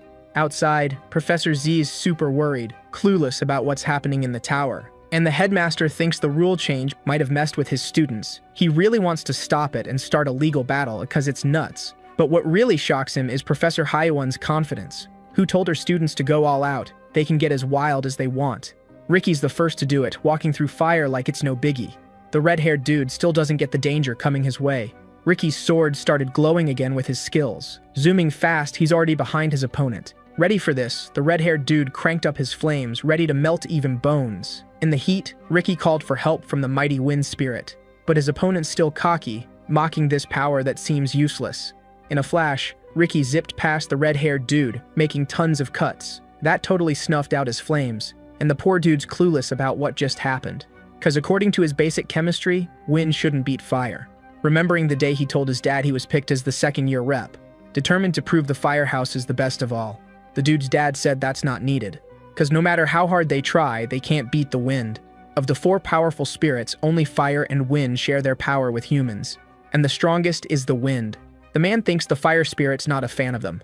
Poor dude, seeing his dad with zero confidence. Growing up, he trained hard, but 3 years ago gave up, turning to booze. Now that he's lost, the red-haired dude might follow his dad's path. Ricky, grimming with confidence, asked his opponent if he wasn't gonna melt his bones, cause he's waiting. On another floor, the gloomy twin tries to attack, but he whiffs, using tons of power for it. But the silver-haired girl dodges like a pro. That's right, if the author can't make unique characters, no way I'm learning an extra's name. Mocking the bald guy, the silver-haired girl said that punch was top-notch. This just made the poor bald guy super mad. The gloomy twins now raging, ready to show the silver-haired girl real despair. This fight's dragging on, but everything's going as the Empire planned. The silver-haired girl mocked more, saying the bald guy only follows plans and must be super dull. But she's thinking fighting like this is dull and doesn't want to use her last resort. Full of rage, the gloomy bald guy's ready to end the fight, saying he'd do it now. Hearing this, the silver-haired girl said it's not just hair this guy's missing, but eyes to see reality. Before they got back to fighting, our hero showed up on that floor, apologizing for getting lost. He wants to get back to his own floor. Realizing it's our hero, the silver-haired girl got super embarrassed. The gloomy bald guy quickly recognized the honor student, which means one thing: one of his buddies got beat. Now he's trying to figure out how someone who can only heal did that. Checking out the floor, our hero thought he took a wrong turn and hopes he didn't break any rules. The one who really dug this was the silver-haired girl. She suddenly remembered a chat from earlier. Her sis was all about the prince's charm, you know, the classic hero saving the damsel thing. At first she was like, huh? But her sis explained, the prince risks it all for love. To the silver-haired girl, that's just bonkers, makes zero sense. Yet, the more she checks out our hero, the more he seems like her knight. Urian said they gotta bounce from that floor soon. But the grumpy bald dude's not having it. He's ready to rumble again. All he needs is to beat those guys. On another floor, the grinning bald dude's got it figured out. He's already schooled his opponent, the dark-haired girl. He wanted more fun, but grumpy bald dude's rushing the plan. Both brainiacs are supercharged. Their bald heads are like mega veiny. Their eyes start syncing up. They're finally sharing max power, even their faces match. This epic mode lasts just over 2 minutes. Now, grumpy bald dude's sure he'll crush his foes, being one with his bro. Urian's stoked, realizing helping in the fight won't get him booted. Our hero's clenching his fist, full of rage, watching the bald dude in front of him. With epic mana control, he shuts down the twins' powers, making them harmless again. The one-eyed girl knows her crew's already battling, tells the princess they should join in. Eyes shut, the princess is focusing, almost ready. She knows the one-eyed girl's rep, a once-in-a-century prodigy, and she's got a killer's skill. Ready to throw down, the one-eyed girl strikes first. The princess knows this move. Powerful hits launching explosive mana. Dodging that blast, she sees the boom. All the princess needs is one finger, whipping up a huge shield. That attack's no biggie for her. Now the one-eyed girl's curious, asks what the princess plans after graduation. This tactic works on rich girls. The princess drops her shield, and the one-eyed girl keeps attacking, asking what royalty does next, suggesting she'll be stuck in a castle or married off. No need for her at this academy. Her royal future's chill. The princess agrees, says her older bro's inheriting the kingdom, so she needs to graduate, to snag some independence. Now, it's the princess's turn to strike back, launching an attack at the one-eyed girl, hitting her dead on. Her body slams into the wall, wrecking everything. Still, she's not hurt, just more ticked off. After that hit, the princess's finger stops glowing. Now her middle finger's glowing. She says she'll use her power to save the world. Classic rich girl vibes. Recovering, the one-eyed girl lands back on the ground. She says the princess is too cocky wanting to save the world, as now, she needs to save herself. Since another attack's coming her way, the rich girl's ready to block again. Outside, the whole tower's shaking. The competition director's struggling, hoping the one-eyed girl chills, as he's powering the tower with his own mana. And if she goes all out, the place will crumble fast. One of the bald twins still thinks the plan's on track. His loss was just a tiny hiccup. The silver-haired girl asks where Urian's headed, and he says he's going up another floor, leaving the bald dude's body behind. The two decide to follow, but they're kinda lost. Outside, the Empire's coach is fuming. Can't believe the loss, says the Kingdom's students are cheating. At the tower's top, Ricky and the dark-haired girl are already there. Ricky's sure the Empire's cheating, since they started bending the rules, sending their guys to stop the sword from being moved. Making up another rule, they said the sword can only be moved when the captain shows up. If they do it now, they're out. They just gotta wait. But Ricky's seriously ticked about it. The dark-haired girl misses her sis, thinking she must have won too. Ricky, meanwhile, is all about our hero, wondering why he hasn't shown up yet. Now he's stuck dealing with the Empire's nonsense even longer. Bet even his teacher's losing it by now. While the crowd's going wild, Hayawan senses something. It's like she spotted something dark and spooky. Ricky catches his teacher's freaked-out face. Now he's all puzzled. What's got his teacher so spooked? Totally freaked, she's sure of one thing. It's level 4. Seeing his teacher's reaction, Ricky's getting pretty scared too. Something's definitely up. The dark-haired girl hasn't noticed a thing, too busy thinking about her sis. But the silver-haired girl's fight is done, and she's chilling with our dude. Trying to leave that floor, they just keep ending up back where they started. They're totally lost. They've been wandering so long, the silver-haired girl's whining about her legs. Worried too, our guy says they'll find the right way soon. Not a biggie for the silver-haired girl, she's loving the extra time with him, but they gotta help their crew. Our hero's on board with that. They're probably the only ones not on the upper floors yet. The dark-haired girl might be in a jam, but her sis still believes in her. Since they're lost, the silver-haired girl suggests they split up. At least one of them might make it out. In the princess's showdown, the one-eyed girl's going all out. She even said the princess is great at playing tag, but the princess thinks the one-eyed girl's moves are too easy to read. Dodging's a breeze. But, in her head, she knows this girl's attacks pack a punch. Her shield won't hold forever. With a big sigh, the one-eyed girl says she's bored. She tells the princess to attack. This is dragging on, and they're probably the only ones stuck down here. The princess agrees, deciding to wrap this up, charging power in one finger. The one-eyed girl expects the same old attack, but the princess isn't using energy. It's all mind games. With mana chains, she locks her opponent down. Now she can land a hit. No sweat. Seeing that move, the one-eyed girl thinks it's a divine blessing. But there's a tiny hiccup. Powering up, she breaks free from those chains. The princess sees her opponent used leg energy to escape. This makes things tricky. Dodging the next hit might be tough. With her body free, the one-eyed girl jumps back into the fight, and no explosion happens. Once the energy fades, she's all confused, since the princess blocked that hit with her shield. Trying to figure it out, she gets all mixed up, thinking it might be the princess's blessing again. Quick history lesson. Back in the day, like the Stone Age, humans were weaklings. But teamwork helped them grow, still weaker than other races. Until one day, a god who really liked humans decided to help, giving power to one human, which stuck around. The divine blessing from the middle finger to the weakening. That's when the one-eyed girl noticed her foot felt weaker. Maybe that's the clue she needed. To stop it from happening again, she needs to be faster than the princess, getting close in a flash. The princess realizes she won't have time to use her weakening trick, so she goes for the big toe technique. This is the domination move. She says her enemy will miss. After that command, something clicks in her mind. The attack's super dangerous, but it can't hit the princess's face, who's now using the index finger blessing, telekinesis, to keep her distance, making the one-eyed girl float in midair. Then she starts getting pushed away. But using all these moves, the princess is wiped out. She remembers her brothers saying she didn't need magic school, but she's a rich girl with dreams and wants to use her skills to help people. After getting slammed into the wall, the one-eyed girl asks if this is the power that fooled the princess. In a way, she gets it. Her own big power led her to this harsh world. That's why she totally hates it. If she was as fragile as a princess, things might have been way different. But this royal girl? She's basically immune to that kind of trash talk. And now she's going to use her pinky power to wrap this up for good. The one-eyed girl? She's just as fired up. Right in the middle of their epic showdown, a door starts creaking open. This makes the one-eyed girl super mad, like, who dares to crash this epic battle? But when they both glance at the door, they're totally freaked out. The figure stepping in, straight up nightmare fuel, definitely not human. A level 4 creature, smart enough to warn the girls to stay still and zip it, or else poof, they're toast. Earlier, Professor Haiwan had sensed something was up, felt the vibe of a level 4 creature, but was stuck like a statue. This caught Ricky's eye. In no time, a shadowy mana cloud cloaked the whole castle, plunging it into darkness. Everyone caught in it was gripped by a primal fear. The arena had never been this silent, like, ever.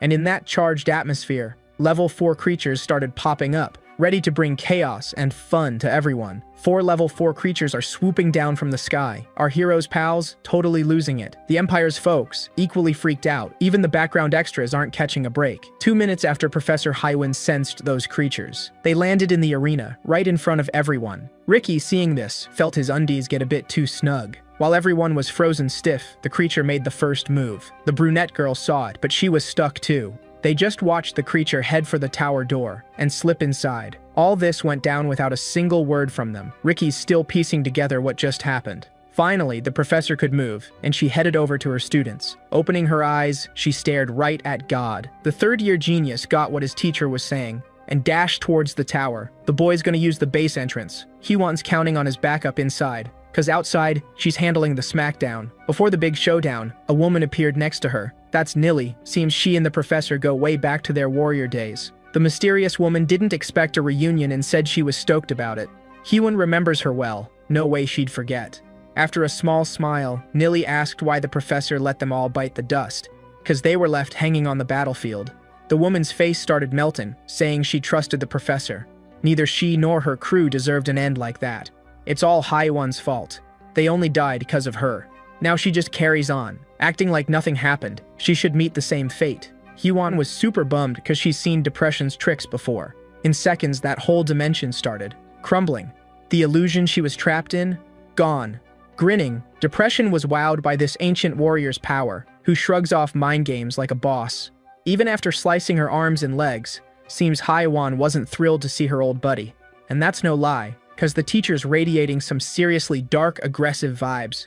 This spooked Depression, begging her to chill. They didn't come to throw down. They just need everyone to zip it for 5 minutes. Depression's also trying not to off anyone after another version of her got wiped out. Haiwan was shocked by this news. High-level creatures are super rare. In total, there are only 8 at level 4 and just 2 of each kind. Now, there's only 1 Depression left. Hee-won's wondering if the mighty wind spirit took out the other, but she still wants to know what these freaks are up to. Depression was ticked off by that label, suggesting the teacher not push their buttons. Giving one last warning, just stay quiet for 5 minutes, that's all they need. If the humans don't play nice, things will get wild. Another level 4 creature seems to have caught a tiny virus. And that's what they'll unleash on everyone there. Hee-won wasn't thrilled about being threatened like this. Ricky's getting more and more freaked out, trying to flip the script, begging the powerful wind spirit to bail them out again. Wai heard the plea, but had to say sorry, because she made a deal with those creatures. That's why she can't step in now. Inside the tower, the creature's trying to figure out which one's the princess. Because to him, all these worms look the same. Totally freaked out, the one-eyed girl wants to know what would go down if she were the princess. Now she's waiting for the creature to spill the tea. After a quick pause, the monster says the worms are total fibbers, and there's a chance this girl's fibbing too. The princess gets that her fear is super intense, like level 4 creature intense. To make it worse, she seems to be this monster's main target. The only reason they're still breathing is because they must need her for something. Trying to stall, the girl with few eyes suggests the monster come back later to double-check the deets, promising they'd chill there, all patient-like. But the monster's got a better plan. He's clueless about who the princess is. He decides he'll just slice both in half and take them both. Now the girls are seriously spooked. The one-eyed girl's got two ideas for the princess. First up, they team up and bolt at the first chance. Second, she'll be the bait, and the princess can bounce solo, saying it's more efficient. But the rich girl's got a third idea. She'll reveal she's the princess so the other can escape. But the one-eyed girl's not down with that.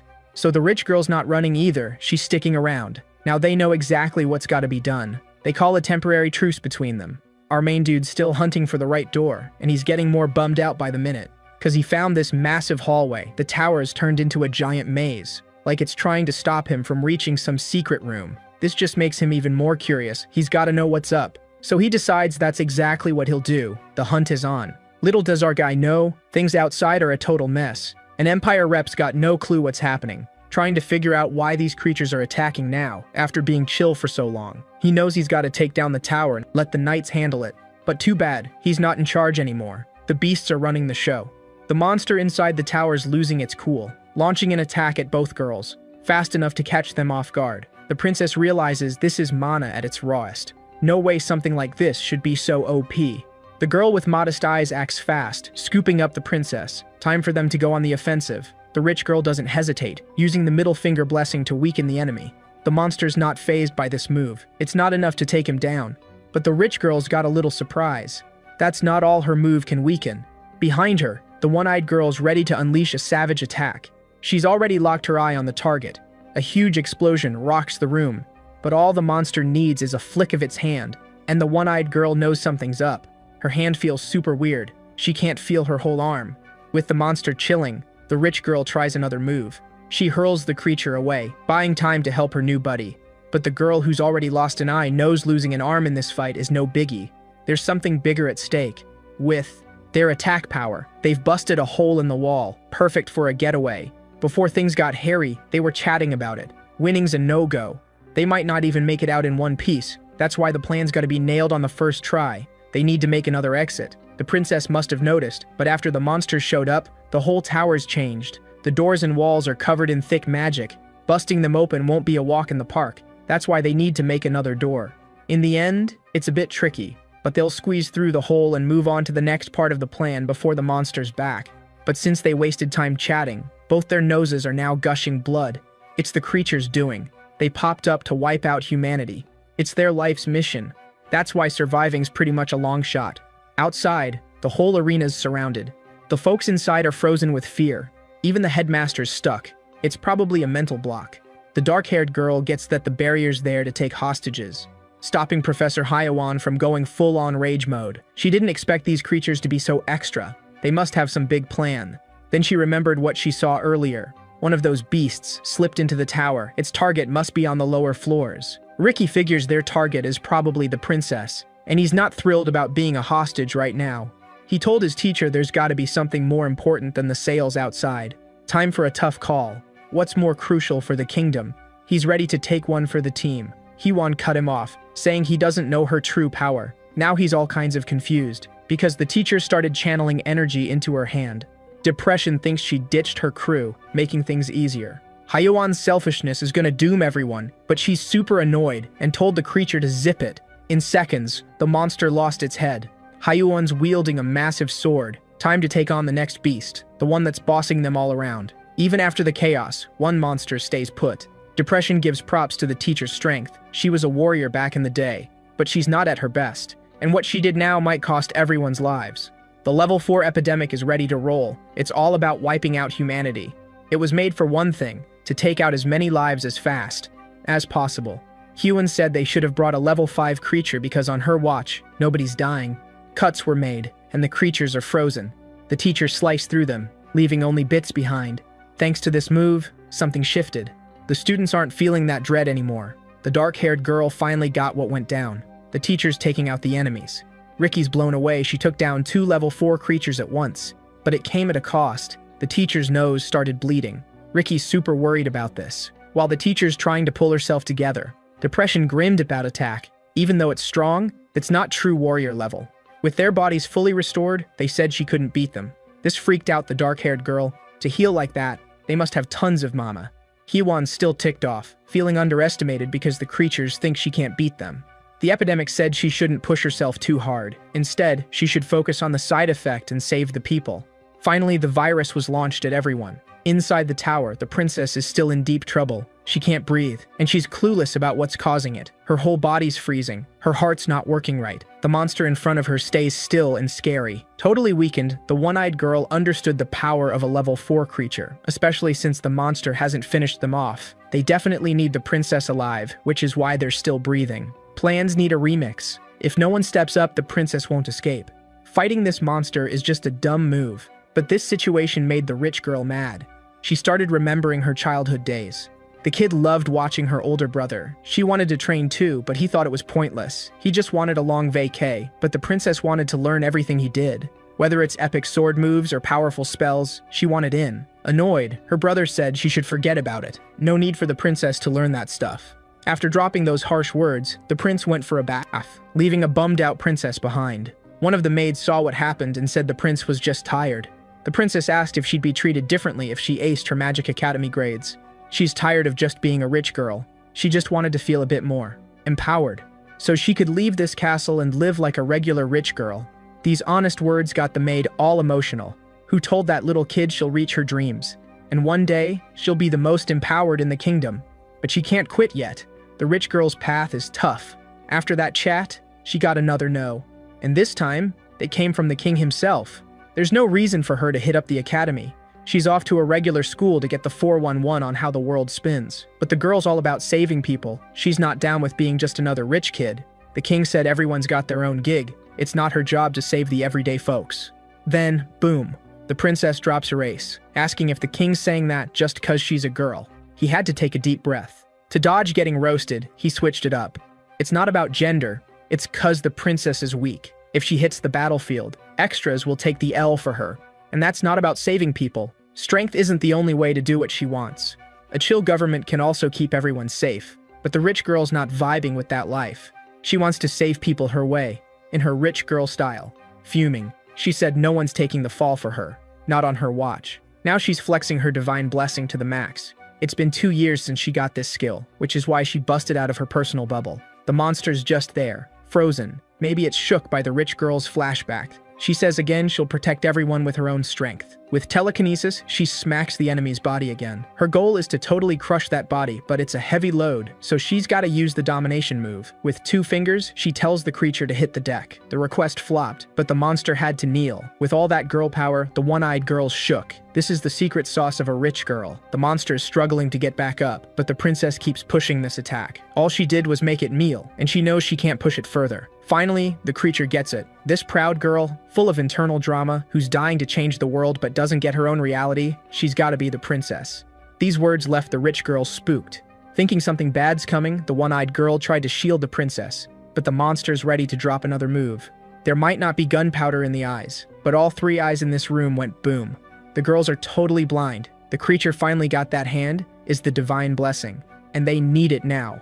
Clueless about what's happening, the eyeless girl's trying to shield the princess. The monster said the worm just got a brain injury, causing a stroke in the girl who's got no eyes. The princess only heard the thud of the body hitting the floor. Freaked out, she asked her new buddy what went down, demanding answers.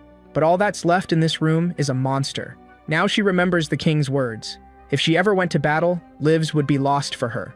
Now the rich girl's feeling guilty. She should have stayed in her bubble.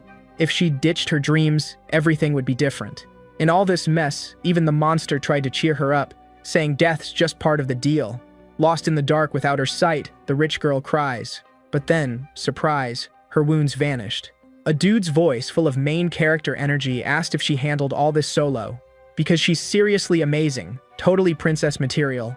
The poor girl's clueless how Urian got in there and wants to know what happened to the monster. Our main guy's gotta play dumb, cause he's got no clue what happened to the creature, even though only its feet are left in the room. While he was in the halls, our boy was stoked. It's his first labyrinth adventure. And this one's kinda tricky, it'll take him a bit to find the way out. But he spotted a ton of mana gathering. Super curious. He's hyped to see what's up. Thinking there's something hidden, he stumbled on that level 4 creature. Our main guy's got no idea what's happening. The monster sensed the worm's presence, but that room was supposed to be locked down tight, so he's baffled how the boy got in there. Urian found the princess and tried to chat with her. Looks like she's out cold, and the monster's already gunning for the boy. While our boy's trying to figure out what happened to the princess, the monster's going for him, using the same move that wrecked the eyes. Pretty ticked off, Urian realized the monster made the labyrinth for that reason. This totally killed our boy's vibe, who was hoping for something more epic. While he's all bummed out, the monster's going full beast mode, trying to smack him harder. But our hero's had enough, and he smacks the creature with everything he's got. Boom. Instant destruction beam. Now Urian's curious, where did this ugly thing even come from? It looks like those level 4 monsters, all nasty and stuff. With things chill now, our hero's gotta focus on the real deal. First up, he heals the princess. She wakes up all dazed, thinking the monster's still lurking. The one-eyed girl gets healed too, and now we gotta see if the author remembers what he wrote. 'Cause that noble with a scar got healed too. If she had one eye, now she's got two. And she's super confused 'cause her wounds are all gone. This just proves Urian's the GOAT, but he insists he's just a regular dude. The princess still kinda lost. It's her first time getting healed by our hero. She's seen that move before, but never felt it herself. This could save tons of lives, but the rich girl only cares about that. Now she's recalling the king's words, saying strength isn't everything. That's why her dad recognized this commoner, and now she's feeling kinda useless. Our hero tells her she's awesome for holding her ground against that beast. Words that totally boost the rich girl's ego. After that pep talk, she's blushing like crazy. Urian realizes maybe he shouldn't have hyped her up. He just wanted to shift the convo so they wouldn't grill him.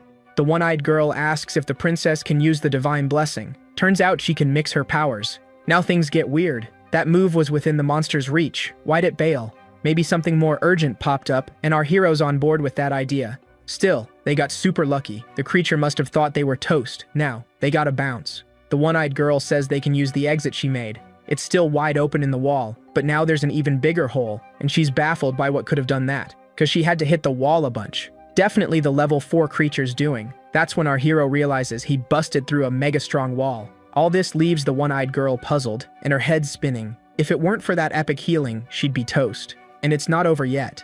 The monster's probably lurking. What she can't wrap her head around is why she's so chill. The creature that made that massive hole is still kicking. This makes the princess ask how Urian got there. He says he was just strolling through the halls and found the chaos, all while the one-eyed girl's still deep in thought. To the princess, the monster must have split before he showed up, our super lucky dude. After some serious thinking, the one-eyed girl grabs our hero's shoulder. He starts to worry, thinking she might have figured something out. To her, it all clicks. It's the boy's healing. They should be freaking out. It makes no sense to be so calm, like everything's peachy. Seems like even Urian doesn't get how epic his powers are, says the one-eyed girl. The princess is confused. She doesn't know if she should be panicking, but she realizes the fear she felt is gone too.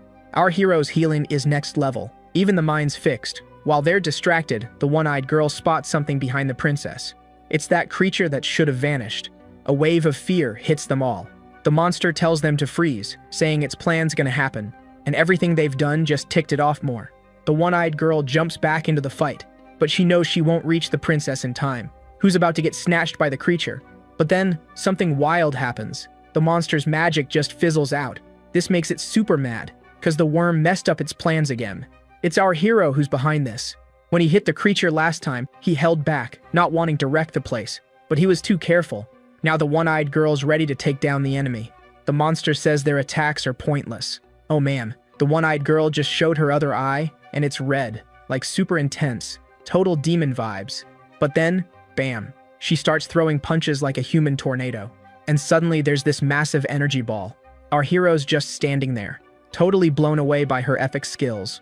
The one-eyed girl is wiped out, had to shut her other eye again. Now that the dust's settled, they see the monster's still kicking. She went all out, but it didn't even scratch the beast. The princess gets it. No matter how hard they try, this monster's not going down easy. Its mana's off the charts. They need something equally wild to beat it.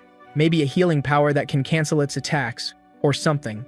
That can totally freeze this beast in its tracks. Time for our hero to step up, but he's not feeling the whole spotlight thing. The monster can dish out serious damage with just a finger. This makes everything super tricky and dangerous. But even in chaos, humans find a way to hope. The monster goes for the princess, but our hero's healing got her back. The one-eyed girl, the academy's top student, sees this and knows he's their ace. Even the princess is sure our hero's got this. The Empire girl asks him to whip up a magic attack. He says he's got nada, so the princess hands over her wand, hoping it can handle his mana. This just ticks the monster off more. It's not loving this situation. The Empire girl tries to teach him to attack, prepping another move, while the princess gears up with courage to join in. They're all about ending this before the monster gets any sneakier. Urian's not into being the center of attention. He wants to play it cool, but maybe there's no other way. Time to unleash his power. Feeling that energy, the girls are now pumped with confidence. The monster's all, "You're nothing," saying human effort won't change a thing. But slowly, it's realizing it might be wrong. The princess tells him to drop his hands, and bam, he chains her up, immobilizing her. The monster's in disbelief that these worms pulled this off. This divine power is wasted on these inferior beings. But the princess says this power is a gift from God to humans. The monster's like, "God's cool with humans, but for us, he's the worst." The rich girl rolls her eyes at this, knowing her moves are maxed out. But the Empire girl's ready to strike, just needs a sec.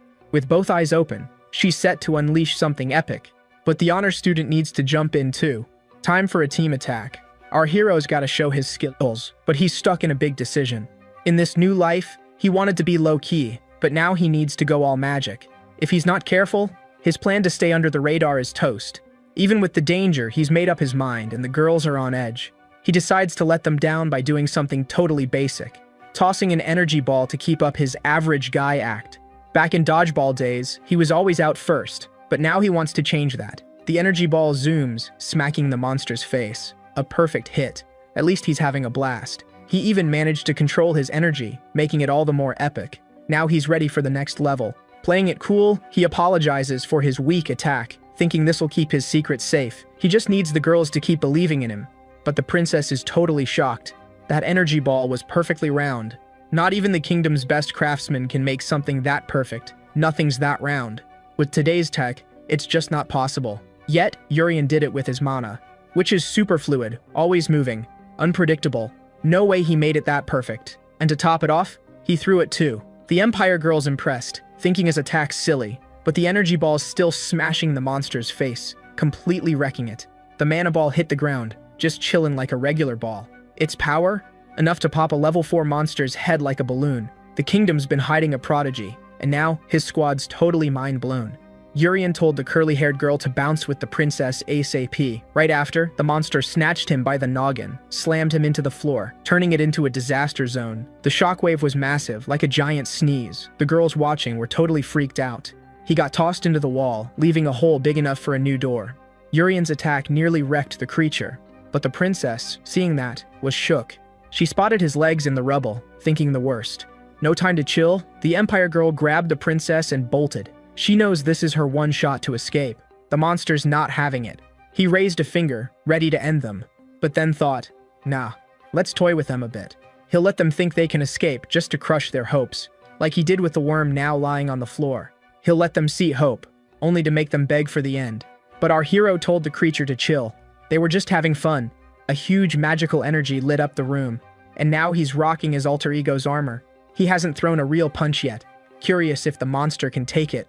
Before anyone knew it, the creature was diced up, turned into a jigsaw puzzle of monster bits. The cuts were so wild, the room got sliced too. The energy was visible from outside. It shattered the creature's barrier. Our hero realized he might have gone a bit overboard, again. All that was left of the monster were its feet, probably can't grow back. The crew outside felt something went down. She told the depression the monster's toast, gone with the blast. The hit was so intense, even the barrier might have cracked. He held it, but got hurt inside. Totally confused, the depression thought it was a miracle. But his monster buddy said, nah, that power was super weird. And now he's losing his cool with these humans. The hostages they grabbed are useless now. Huon's got her sword, ready to throw down. Inside the tower, everything started shaking. God, hunting for classmates, is now spooked. But he noticed the shake was quick, definitely caused by the level 4 beasts. The whole place turned into a maze. But thanks to the blast, he knows where to head. Seeing the green glow of our hero's energy, he dashed, using his mysterious powers to do it. The Scythe of Doom is ready to slice his foes. God's sure nothing can stop him now. But what he saw was truly terrifying. Facing the mysterious knight, with energy off the charts, scarier than anything. The air's so thick he can barely breathe. Everything's heavy. Our hero recognized the student with the funky hair, but no clue why he's here. To make it worse, God decided to attack him. Thinking our hero's just another baddie. Dodging all those swings, our boy asked God to chill out, but the boy's totally lost it. His stress is so high he can't hear a thing. Maybe it's fear. Yet our hero's clueless about what scared him so bad. At least he gets to see how these mana-cutting attacks work. Now our hero wants to feel the attack himself, letting the scythe hit him. God's super determined to take him down. And since our hero's been hit once, he doesn't want to repeat. Time to stop this kid. With one swing, our hero sliced through everything. God's probably out of the fight. To make it worse, our hero tried to copy that move, thinking this is how it's done. At least he hopes he sliced through the mana and nothing else. Without his powers, God's all, "What's this monster planning with the princess?" Promising to beat him no matter what. Hearing the boy's voice, our hero's like, phew, and admits he's clueless about the beast's plans. Realizing he's not the enemy, God's all, "Who's this dude?"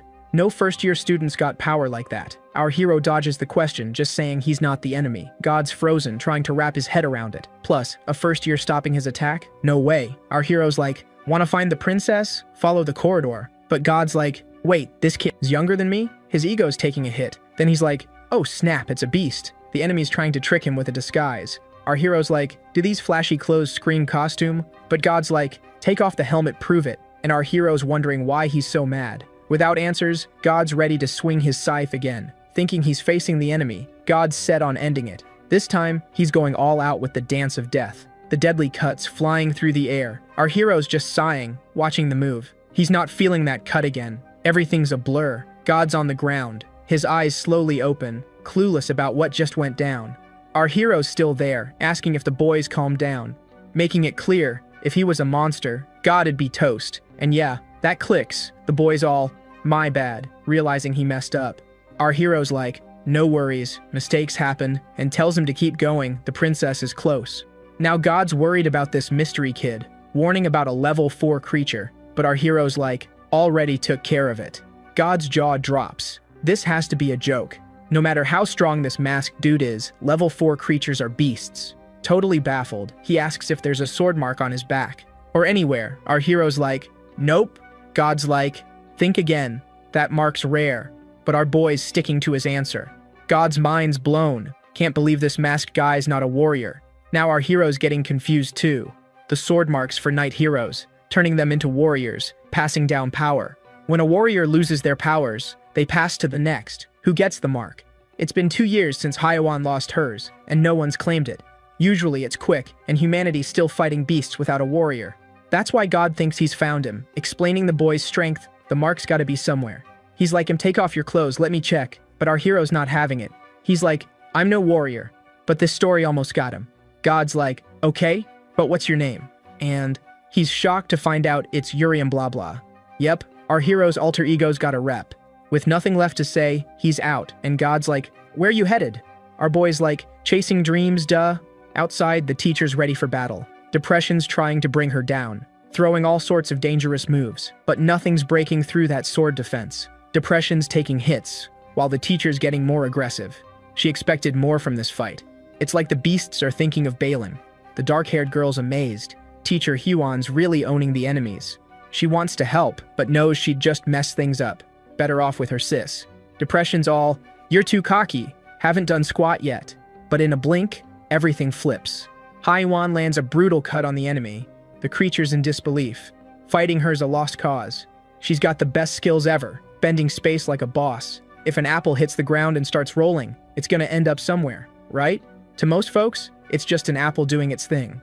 But the teacher, she's got space-bending skills. To her, that apple's moving like it's stretching through space. Say Haiwan wants to stab the apple with her sword, standing by the tree it fell from. She could totally nail it. Haiwan's the only one who can take on a level 5 beast. She's a real monster slayer. That's why Depression's pulling out all the stops to take her down. It's trying to mess with her mind again, looking for a weak spot. By dragging her through painful memories, the monster's taken some hostages. If she makes a move, they're toast, and Depression's not bluffing. There's a young guy who's done bad stuff but turned his life around. Now he's a family man. An old dude who served the country for ages, but he's on his last legs. Depression's making the teacher choose who to save.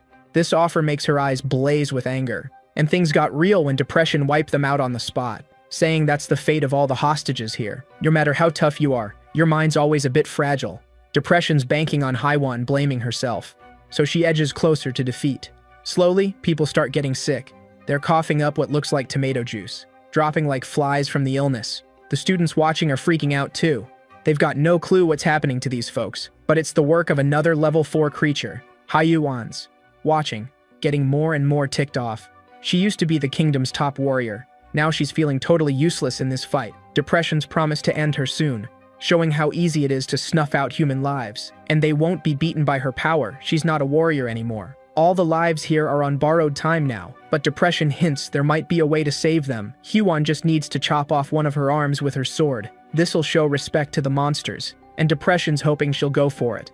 Promising not to trick her, it's up to the teacher to think it over, since she can't beat them. No heroes coming to the rescue. Accepting the deal's the only way to save everyone. All she has to do is lose an arm. Having been a legendary warrior, Depression's betting she'll choose wisely. Ricky's worried he doesn't trust the creature, and the teachers had enough of this nonsense. The government pushed for this competition, knowing the risks. Now the beasts are using hostages to mess with her. Haiwan grips her sword even tighter. What really bugs her is she hasn't unleashed her full power yet because of these threats. Depression's getting mad and gets hit again by the teacher, but this time the monster manages to dodge some damage. Realizing Haiwan's skills are a real headache, the monster senses this attack was fueled by emotions. With its body taking a hit, Depression tells the disease the teacher's vulnerable. Time to unleash suffering on humans, so the teacher suffers more. Among level 4 creatures, disease is the worst. But something drops next to Depression. It's its buddy's head. Now the monster's totally confused. Our hero shows up, hidden by his alter ego, and he's stoked he made it just in time.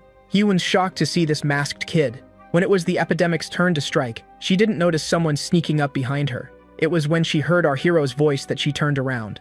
Our hero thinks he's seen that creature before, and she starts to introduce herself, claiming she's despair's personification, but our hero cuts her off, calling her the mosquito beast. And that really ticks off the creature. But before it can react, our hero grabs its mask, thinking it's the weak spot. Now that it's crushed, the boy's grinning, which makes the pandemic even angrier, saying humans lose it when faced with despair. Still throwing threats, our hero decides to strategically remove its head. That's when the package lands next to Depression. Hyun's still trying to figure out what just went down, and the masked one introduces himself to everyone. Our protagonist's crew is totally shook. Ricky instantly spots his masked rival. First time Hyun sees Yuri on blah blah in the flesh. Still pondering, she's cut off by God's grand entrance.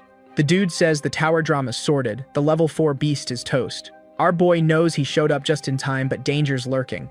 Loads of extras are feeling rough. Weak and wobbly, they start dropping like flies. Jade throws up a magical shield to keep the protagonist's sis safe. Eyeing the ex-warrior, our boy asks why everyone's so banged up, but she stays zipped. God's about to spill the tower tea, but his teacher cuts him off. Shockingly, she sides with the masked dude.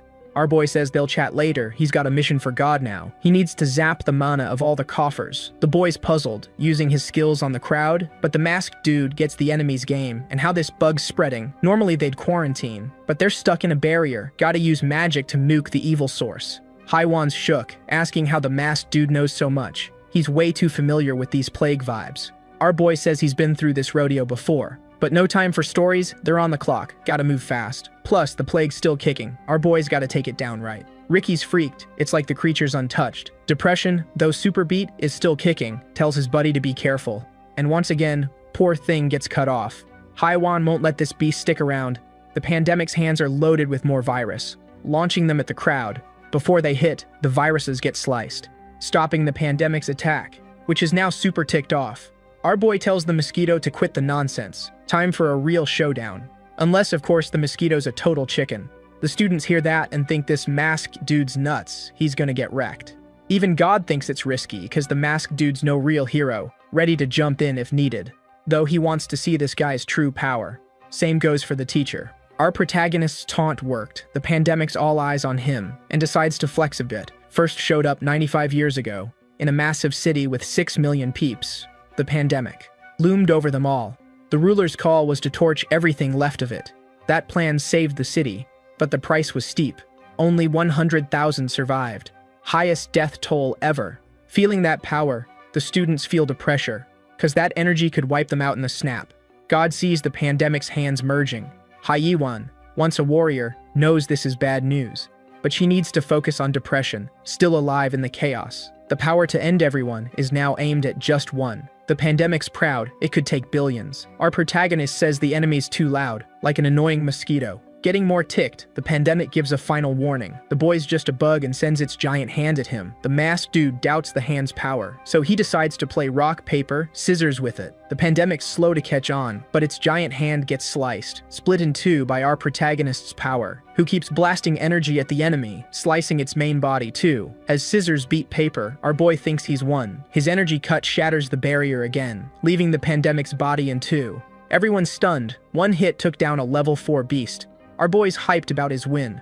Hayuan knows it's epic. The pandemic caused the worst disaster ever, yet it got wiped out fast. Military forces outside the barrier see a breach. Time to roll in. The depression, all shattered. Can't even believe what's happening. And oh boy, it's about to get a whole lot worse. Hayuan totally shrugged off the monster's mind games. But the creature's still yapping, saying the teacher missed a chance to reunite with her fallen squad. And yeah, she kinda agrees with that. Things are way worse than anyone thought. They gotta tackle this disease head on. Loads of folks couldn't handle that nasty virus. God's swinging his scythe, trying to snip people's mana, but some are totally freaking out. With this win, the depression got nabbed by the Empire's mages, stopping it from bouncing back. The teacher walked up to a masked dude and honestly gave him props for the assist. He was key to the day's outcome, but she won't forgive him for putting her students at risk. But that day played out differently. Our guy knows his timing was spot on.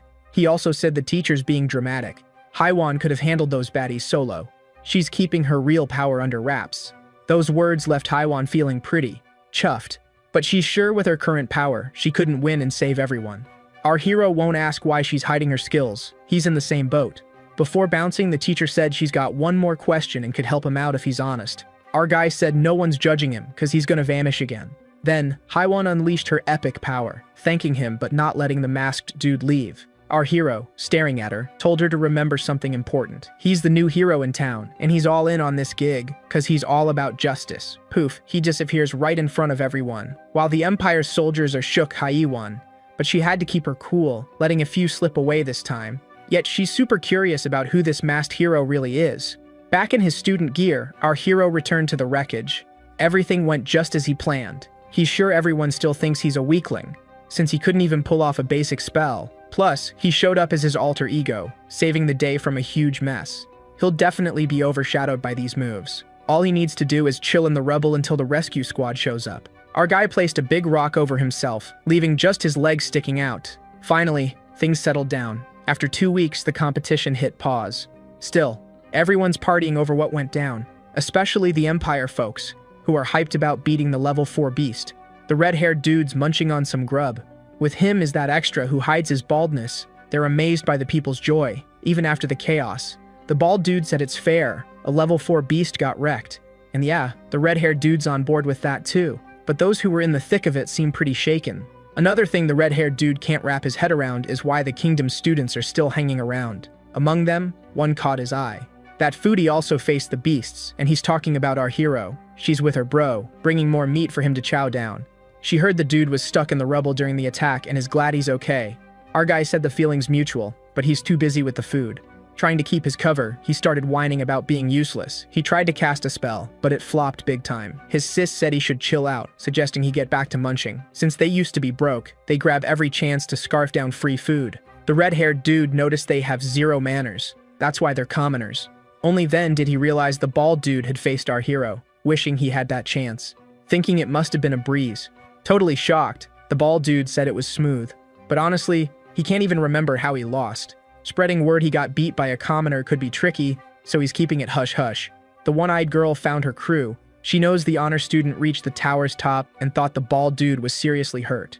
As soon as he heard this, the red-haired dude totally freaked out, realizing his buddy got owned by a regular guy. But the one-eyed girl was like, wait, what?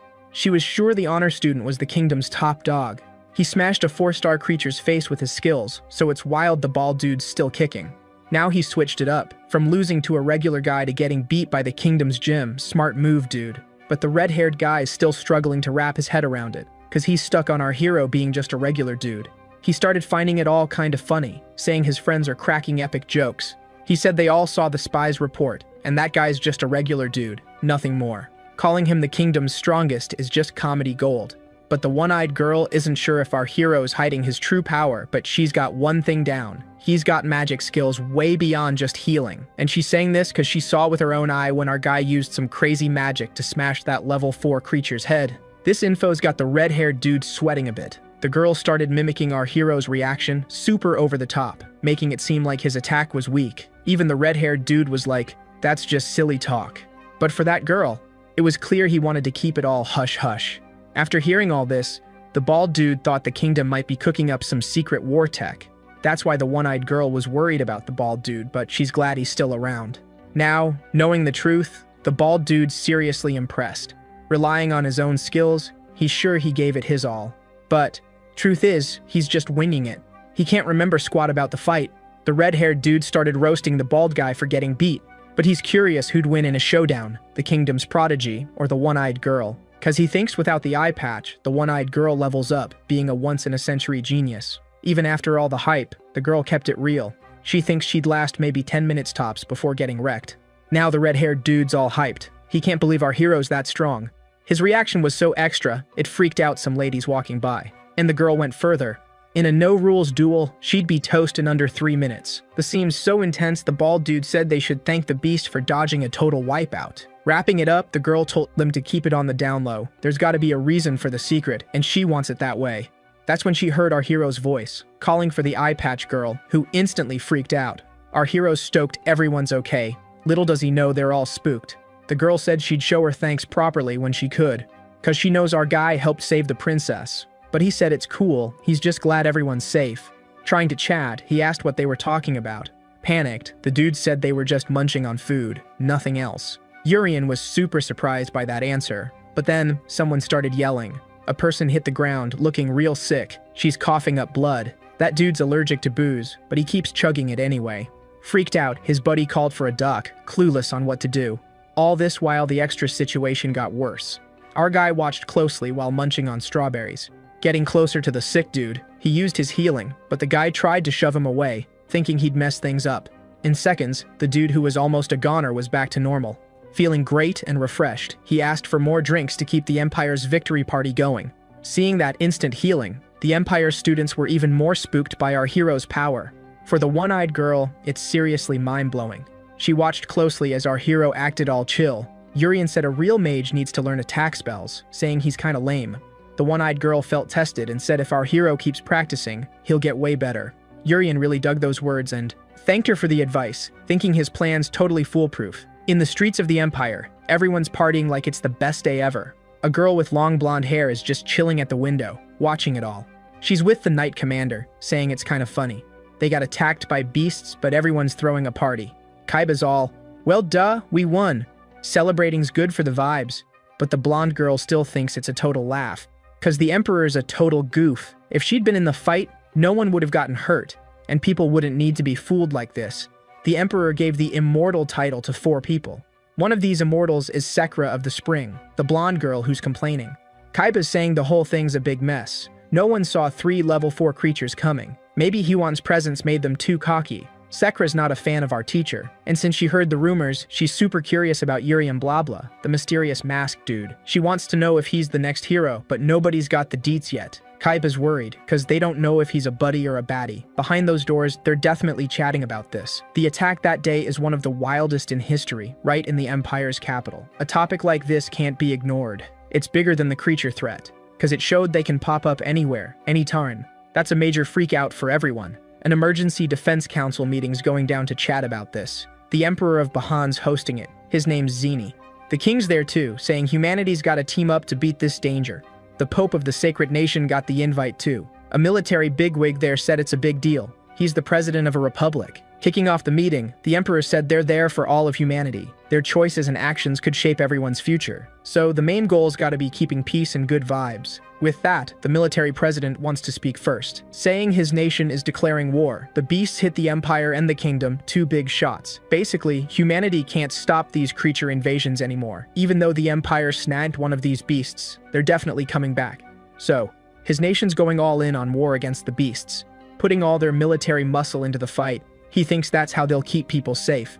The king figured the attack plan might be a solid defense, and the emperor's on board too. If safety's a go with these moves, he's down to send his troops. The biggest snag is humanity's still hero-less. Fighting these creatures without him is like asking for a loss, wasting soldiers' lives.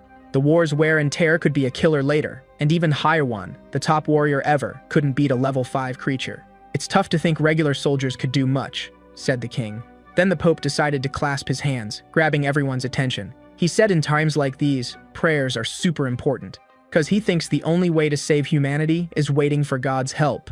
Looking back at history, early humans were weak and always threatened by other races, but in tough times, God hooked people up with magic. Their only shot is getting the hero's power again, so they gotta pray and chill. That sounds super silly to the president, as the Pope hinted the hero's MIA because of no prayers. It's like God got salty, taking back his blessings. Like a kid, this comment got the Pope all riled up. And to get everyone focused, the emperor slammed his chair, making it clear personal beef can't mess up this meeting. They need to keep it cool and friendly. This made the president say sorry. He didn't mean to diss the religious leader, because his nation ditched commoner discrimination and focused on science. The king saw the ideological clash between these nations as causing major drama. Finally, it was time to hit the main point, said the emperor. Humanity's in a trap. Those beasts didn't attack just cause. Super curious, the king asked the emperor to spill more on this. The authorities said they learned something from this latest attack. The beasts have a mission. They want the divine blessing of the princess. When a level 4 creature popped up in the kingdom, it was right during the new academy students' admission test. And then, boom, it showed up again during friendly battles. The emperor said these creatures knew where the princess was and they attacked right on point. Everyone's freaking out, thinking someone might be spilling the beans to the bad guys. Even the Pope's nodding, saying it makes sense. But the president's scratching his head, wondering why anyone would do that. And the Pope's all, maybe it's a monster in disguise. The empire's pointing fingers now. The emperor's all fired up, saying Yuri and blah blah is the traitor who sold out humanity. Everyone's jaws hit the floor, but the emperor's like, remember when the princess was in danger? That was during the admission test.